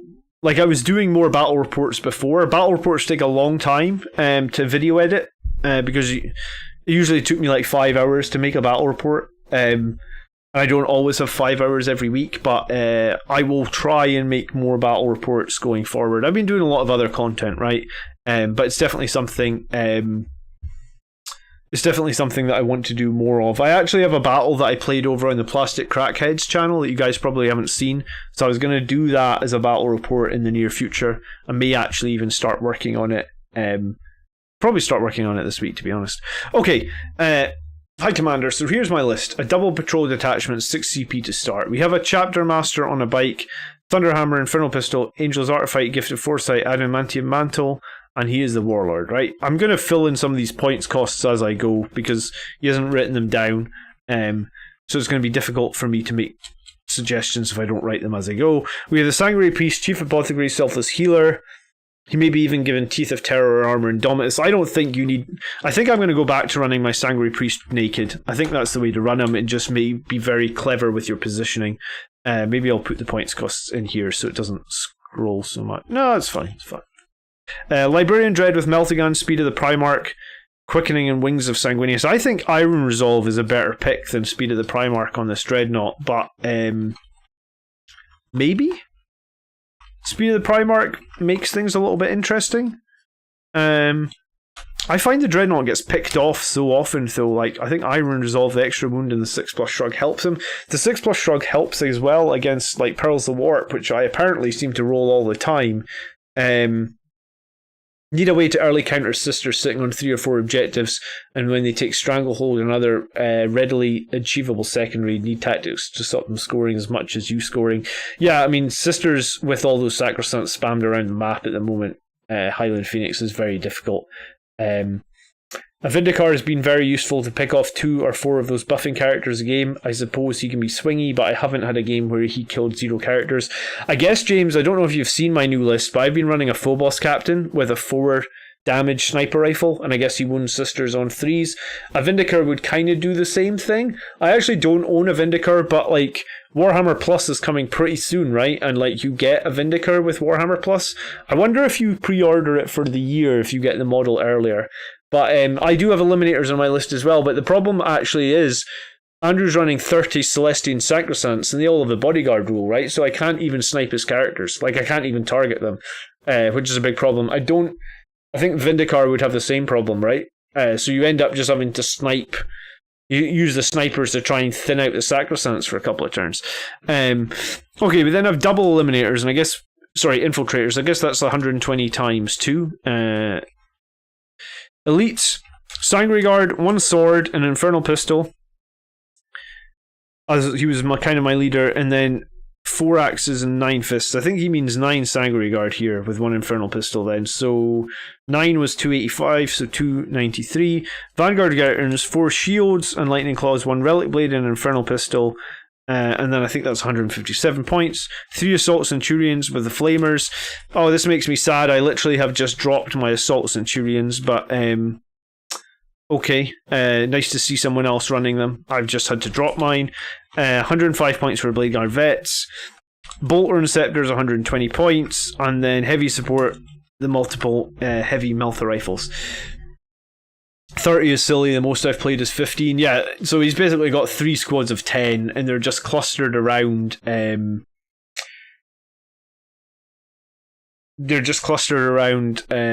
like Morgan Val and whatever other characters he has. Hey Adam, nice to see you. I'm not sure what you mean by moist here, but thanks for tuning in. Hey Mick, how you doing? How many points is a single CP worth? How about multiple per game? I think 35 is a bargain. Sorry, what's 35 points, Reziel? I missed something. Yeah, last week was just something terrible, Highland. I don't know why.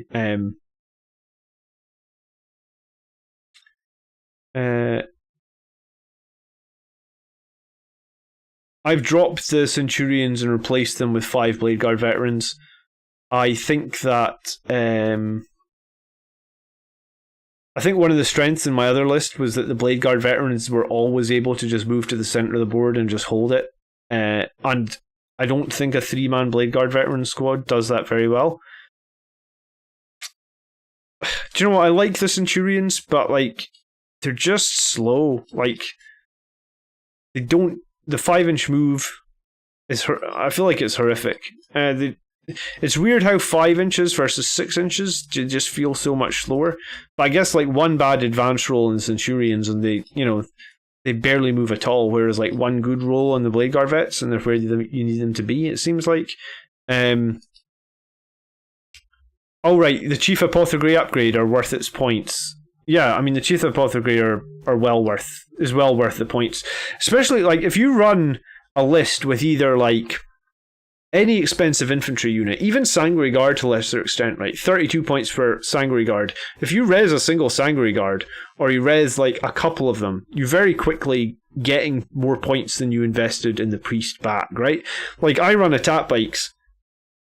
You res a couple of attack bikes in a game, and that's 120 points, until just last week, I guess, I was running Assault Centurions. They're 55 points a model. You res one of them, or you keep them alive and then res one.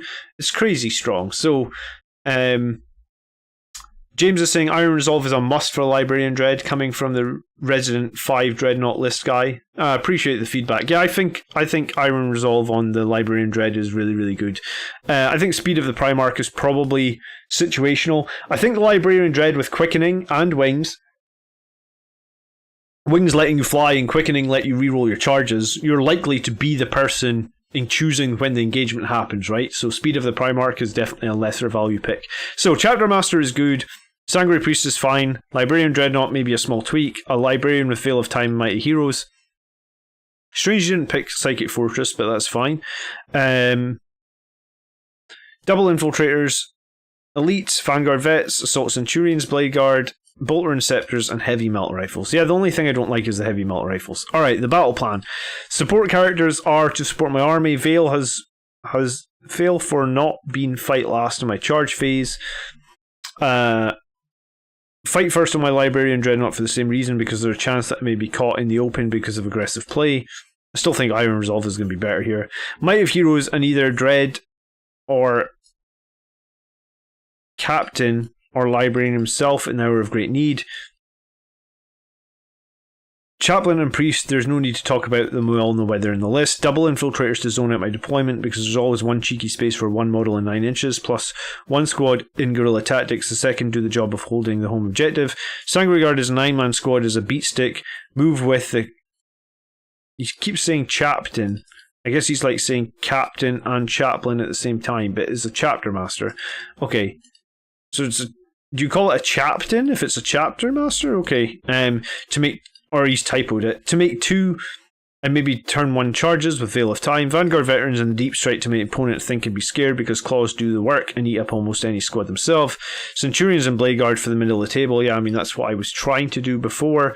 Eradicators are a long range threat. And Inceptors, I was already told in comments, first turn Infiltrators deploy Scramblers, the second turn arrive Intercessors, the third turn Infiltrators do Scramblers, and the fourth and fifth either of them do Scramblers. I prefer the mission irrespective of opponents, because everything is dependent on my play mostly. I don't have Redemptor and kind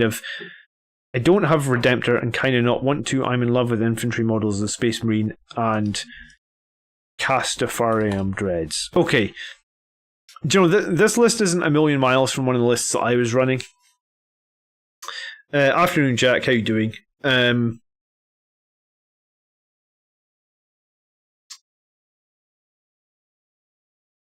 Would anyone here make the Librarian Dread a Chief Librarian if worth the extra power to get the 5+ invulnerable? It can be. I mean, some people like to run Gift of Foresight on their Librarian Dread, and I think it's the wrong choice. Like, I think the weakness with the Librarian Dreadnought is actually his weapon skill of 3, right? Because you can get like 11 attacks reliably on him. So his weakness is his weapon skill of 3. If you have the Chapter Master and you can give him Chapter Master rerolls, then I think he's one of the best beat sticks we can actually field.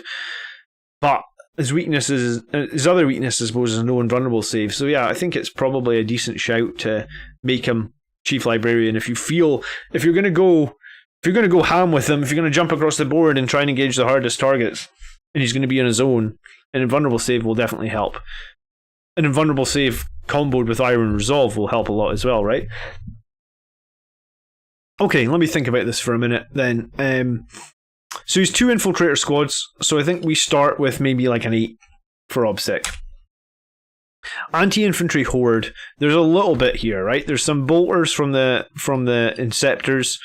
There's there's flamers from the Assault Centurions. But I feel like this list lacks a little bit of like... You know, I talk about having 500 points of shooting. So we have 300 points of heavy melter rifles, and I've talked at length about the problems with heavy melter rifles. I think if this was my list, I would run 5 attack bikes, a squad of 3 and a squad of 2. It's the same cost, 300 points. Have I got a Primaris Tech Marine yet? I do not, James. I have... I'm getting a bit worried, actually. I got a tournament in 7 weeks and I have like 14 models to paint, and I'm like the slowest painter ever, so the things I want to buy, I've got quite a lot. I've got quite a long list as well. But yeah, I'd like a Primaris Tech Marine. I'd actually like some Invader ATVs. I wouldn't there was something else that came up as well. Oh, I want an Ironclad Dreadnought, I think. I want those Relic Terminators. So, yeah, my list is just... And that's on top of, like, 2,000 pounds of unpainted models I have. I don't think this list has great clear against Horde armies. I think it's kind of weaker.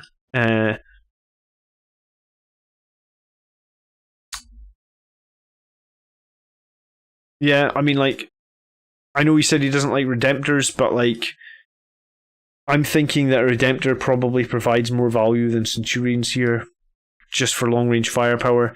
I think if it was attack bikes, then you get... if there's attack bikes here and there was 5 of them, then you get 20 more bolter shots at 24 inches every turn. Be useful against Horde lists, maybe push you up, like 0.5.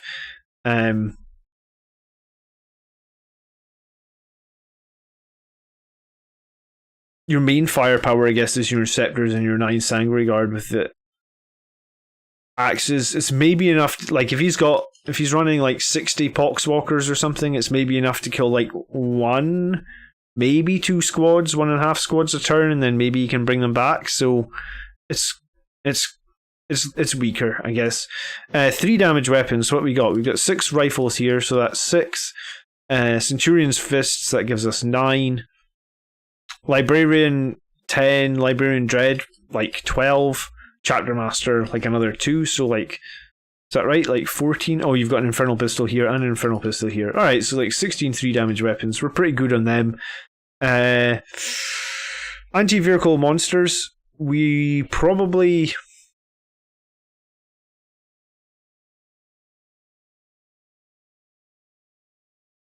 We can probably go with like a 9, and I think the reason I'm not going to go higher is, again, it's probably, like,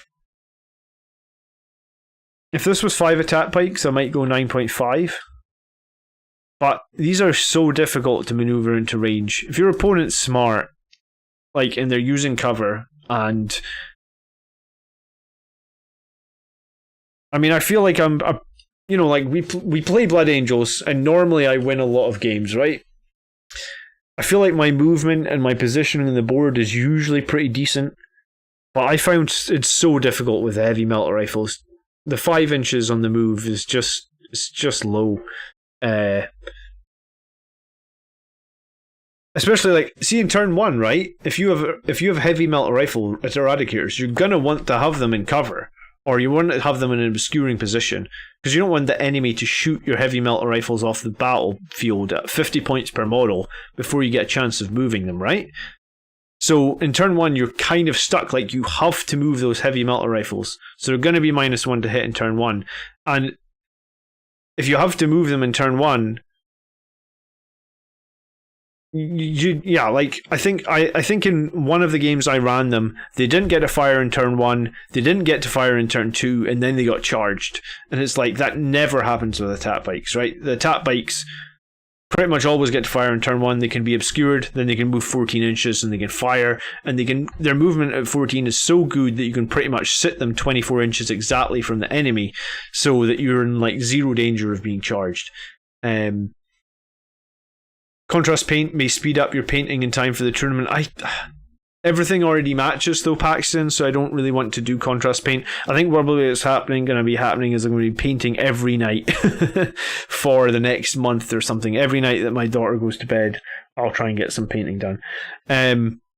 We'll see. Okay. Oh, and Doctor, you're in the chat. Feel free to jump in here if you disagree with anything I'm saying, and we can talk about it, Doctor. Aklushka is how we're saying your name as well, so if I've said it wrong there, I'm sorry. Okay. Mobility-wise then, I guess mobility-wise, all the HQs are pretty mobile. The double infiltrators, I'd say, are mobile.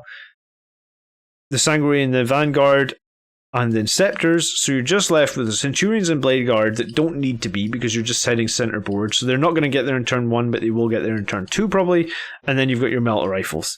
So maybe like an 8. And again, it's just those melter rifles. I guess if you change those melter rifles to 5 attack bikes, and here's the thing, which is really weird to me, right? On the Blood Angels Commander channel, we did a community survey here saying, what do people prefer, Eradicators or heavy metal rifles? And we got 643 votes. So I guess 643 divided by 100 times 37. So 237 people basically said Eradicators are best. But to me, if it's five attack bikes versus 6 Eradicators, I think I prefer the attack bikes all the time. Like, I think that you'll just get more shots. You also get all those bolter fire. You've also got one more wound. And later in the game, where, like, you know, the game thins down in turn 4 and 5, right? Like, there's a lot less models on the board. If you have attack bikes left with 14 inches move against Eradicators left with 5 inches move, there's a very good chance that those attack bikes can go and snag an objective, snag center of the board for Oath of Moment, whatever you need them to do. There's a very good chance the Eradicators aren't going to be able to do anything. So if you've got Eradicators right now, I agree with you. I don't agree with you, sorry. Take them. But, like, honestly, think about more mobile multi-meltas. And, you know, we did a video on multi-meltas a few weeks ago. You can do this. You could do this with land speeders as well, right? Like, land speeders are much quicker as well. I don't know if you're threatening the whole table, Doctor. It depends on the terrain, right? Like, we use tournament-based terrain maps, and some of them, they're pretty dense, I would guess is the correct way of saying it. So there's definitely going to be turns on the tabletops that we use. There will be turns where the Eradicators are threatening nothing because they're not in a good position. And you could argue that I put them in a bad position anyway, but I'm going to try and start my army in an obscuring position, and I'm also going to... I'm not going to move into bad positions so the opponent can shoot me, right? And in doing that, I found the Eradicators with heavy metal rifles very decent. Attack bikes look awful, though. Yeah, I mean, attack bikes are 20 years old at this point. They don't look the best. But, I mean, maybe if you really wanted to, you could convert some attack bikes or something. The damage is very good. Yeah, I mean, don't get me wrong. The heavy metal rifles will do more damage than anything. But if the opponent is really smart and moves... And, you know, I would say some of my opponents, like, they know the threats that they're going to face, and there's ways that they can limit the threats, and heavy metal rifles, I feel like, can be limited. You could drop them for assault metal rifles. I mean, you could do that, I suppose. Yeah, and then finally, let's talk about... so we've got 2 ways to fight first here. We have no way to deny Overwatch. We have actually 2 denies because we've got 2 librarians. This must be oh no, I've costed this guy wrong, sorry. I didn't put a cost on him. Alright. I think a librarian is 115 with a jump pack. So we've got 2 denies, we've got no Overwatch deny, but we do have 2 fight firsts. We don't have a fight last, which is a lesser problem. And we do have heals. We do have 2 units for secondaries. I also like the fact that you actually plan to do the secondary with the bolter inceptors as well. That makes a lot of sense. And you've got 6 CP to start, which is a good amount of CP. I guess specialization I'd probably say is like an 8.5 based on that. 3 denies the jump pack librarian as chief. Did I miss that? Oh, you didn't write that down for me, right? I don't think you wrote that down for me. Maybe I missed that. Okay, but yeah, no, I think it's a pretty decent list. I think it'll... So I have pretty much all these units, right? And I've pretty much run this exact list, give or take. And yeah, I always say to people, don't just change stuff based on what I say. you can. You probably want to play the list first before you go changing stuff. But I think what you'll find is the Centurions, they never perform amazingly because they're so slow. They're difficult to get in position. Sometimes that alone makes you consider while they're in the list. The heavy melt rifles are going to have the same issue. And I mean, the rest of the list is pretty good, right? Like if you dropped some of the heavy melter rifles, maybe one squad becoming assault, and then you got a Redemptor into the list. Like, so you drop the Centurions, you put in a Redemptor Dreadnought, you made one squad of heavy melter rifles, just regular melter rifles, you save 15 points, the Centurions are 165, so that literally gives you a Redemptor Dreadnought, gives you one squad of slightly more mobile Eradicators, and one squad of slightly less mobile Eradicators. I like that more. Excited, how do you rate the Death Company Dread? I think we rate the Death Company Dread really highly, James. I actually really like it. I think the Death Company Dread and or the Ironclad Dread are both really strong choices. Thinking about that, we may have made a mistake. The Death Company Dread doesn't have the core keyword, does he? So he can't be Mighty Heroes requires you to be core, I believe. Am I right here or am I wrong? I'm not running Mighty Heroes in my list right now, but I feel like maybe it requires you to be core. But no, we like the Death Company Dread a lot. I think double heavy flamer would be the way that we run it. Where the hell are Space Marine psychic powers? At some point, Games Workshop, if you could just put these books in alphabetical order, that would be great. Like, it goes chapter command, then it goes stratagem, so it goes from a C to an S, then it goes to warlord traits, so CSW, then it goes back to relics, then it goes to psychic powers. Why can't it just be alphabetical, honestly? Then I wouldn't have to scroll back and forth through these books a million times. Yeah, Might of Heroes only affects core and characters. That's unfortunate. I think the Death Company Dread with Might of Heroes would be insane, actually. But you can do the similar with an Ironclad double heavy flamer, and it's really strong. It's not a D tier, says Mark. I mean, Mark normally just thinks everything's shit, right? I love the fact that you guys made a meme of Mark this week. Whoever made the meme of Mark, well done. I want to see another meme after Friday's video, because Friday we're talking about elites. So yeah, another meme of Mark on Friday's video would be great. We'll make it the channel header or something. Double flamer and double blood tunnel is very effective.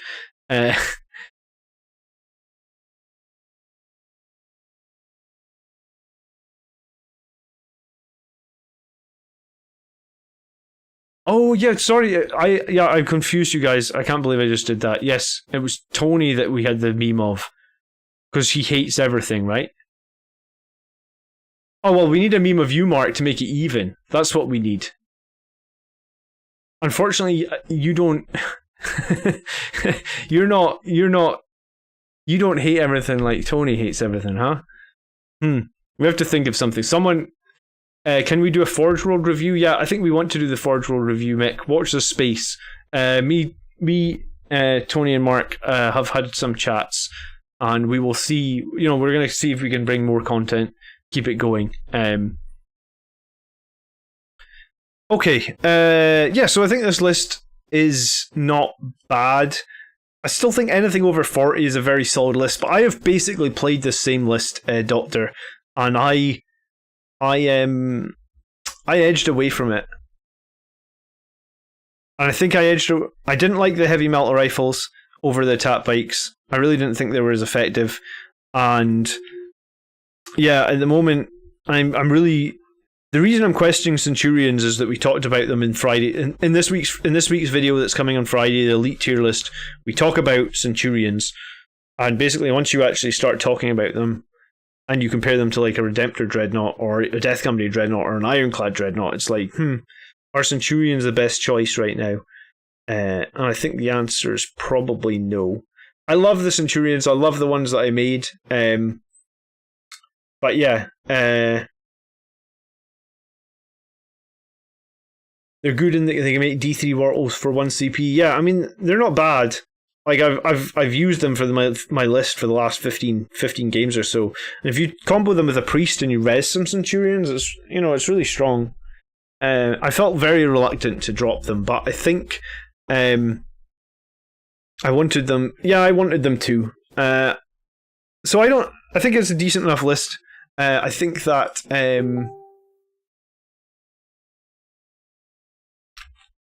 I think maybe you need to play it a couple of times and then just listen again to what I said. Maybe they're miserable because they're English. Wow, Mick, Mick is dropping the hard truths right now. I don't think they were. I think they're just everyone's got their own opinions, right? Like I always moan about some of the things that GW have done, I guess. So, all right, give me a minute here. What I'm gonna do is I'm gonna search Discord and I'm gonna make a list of everybody that entered this giveaway. Oh, cool! It gives me a list of 22 people have entered. Okay, brilliant. Let me copy the names over into a list so you guys can all see it, and we'll give away this model. All right, can I copy this? Oh, I think I can copy this. Sick. Maybe I am a Discord noob. Hold on. Right.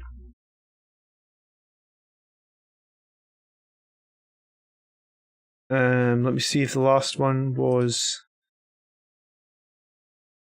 Yes. Okay, so 22 members have entered the giveaway. Did any Oh,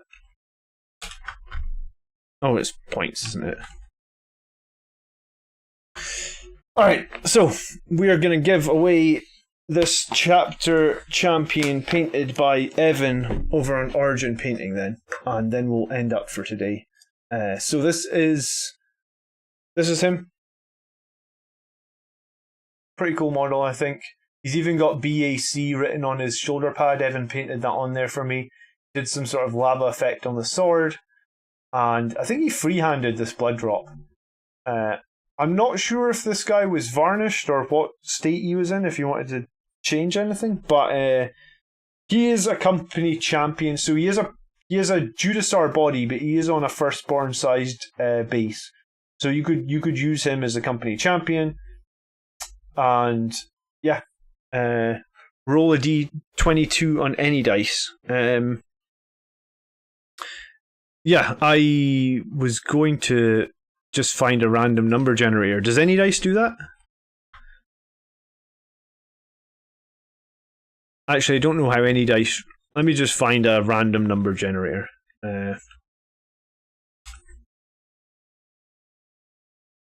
Random.org. True random. Minimum 1, maximum 22. That's what we'll do then. He could be a Blade Guard captain or a lieutenant. Well, he could be. He's not on the right size base, I guess, for Primaris. He's on a firstborn size base. Do another close up on the row bottom on the back.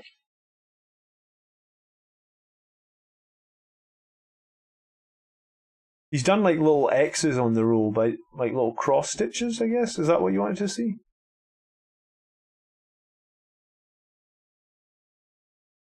Quite cool. I like it a lot. I like the gold he's got, the gold effect he's done as well. You're welcome, Doctor. Hopefully you get some good examples. Right, so we've got 22 people on a list here. Let me just double check it is 22. 1, 2, 3, 4, 5, 6, 7, 8, 9, 10, 11, 12, 13, 14, 15, 16, 17, 18, 19, 20, 21, 22. Brilliant. Okay, so we're just going to roll a dice random number generator, and we'll count from the top down, right? So basically Adam at the top here is number 1.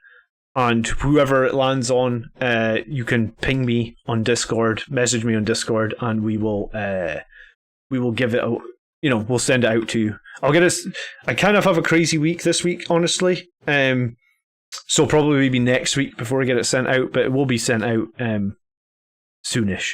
Okay, so good luck to everybody, and let's see what happens. Number 18.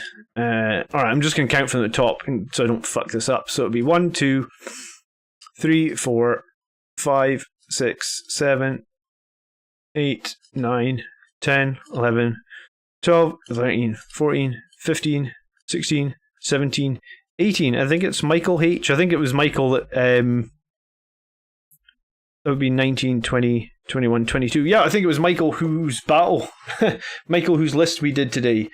So I don't actually think he's been in the chat today, but that's fine. I will ping him on Discord and we'll get that sent out. So congratulations to Michael. That'll be a nice surprise for him. And thanks to everybody else who hung out today. I hope you enjoyed the stream. Sisters of Battle tomorrow night, 7:30, and then I've got a different video coming on Wednesday this week. I don't know if you guys know, and I'll give you a little preview of it now. I'm not sure if you guys know Chris Chance. He is in one of the big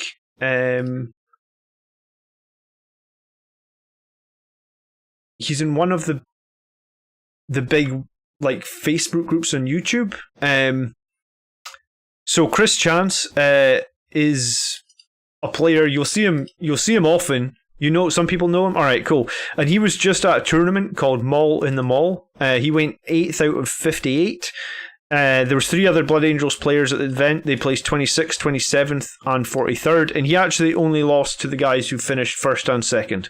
So I actually interviewed him on Friday night. So I spent an hour on Skype with him, and we talk over all these slides. We talk over everything in his list, and tried to find out what his list was good at, what his list was bad at, if he had any problems.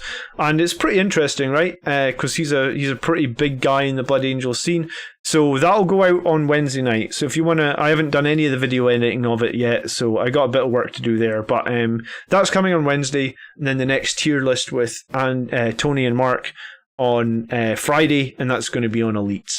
And then I don't know what's coming next week after that, but I'll let you know as soon as I know. So thank you. Enjoy the rest of your weekend, guys. Really hope you enjoyed the stream. I'll ping you, Michael, on Discord, and we'll get the thing sent out to you. And yeah, hopefully see some of you guys tomorrow. We will have revenge on these sisters, I promise you. I will figure out how to beat the sisters. So please tune in. I could use some moral support tomorrow, actually. It'd be lovely to see some of you guys there. I cannot lose to the new sisters list 3 times in a row, I swear. I cannot lose to it 3 times in a row. Alright, enjoy the rest of your day, guys. By the blood are we made. Peace.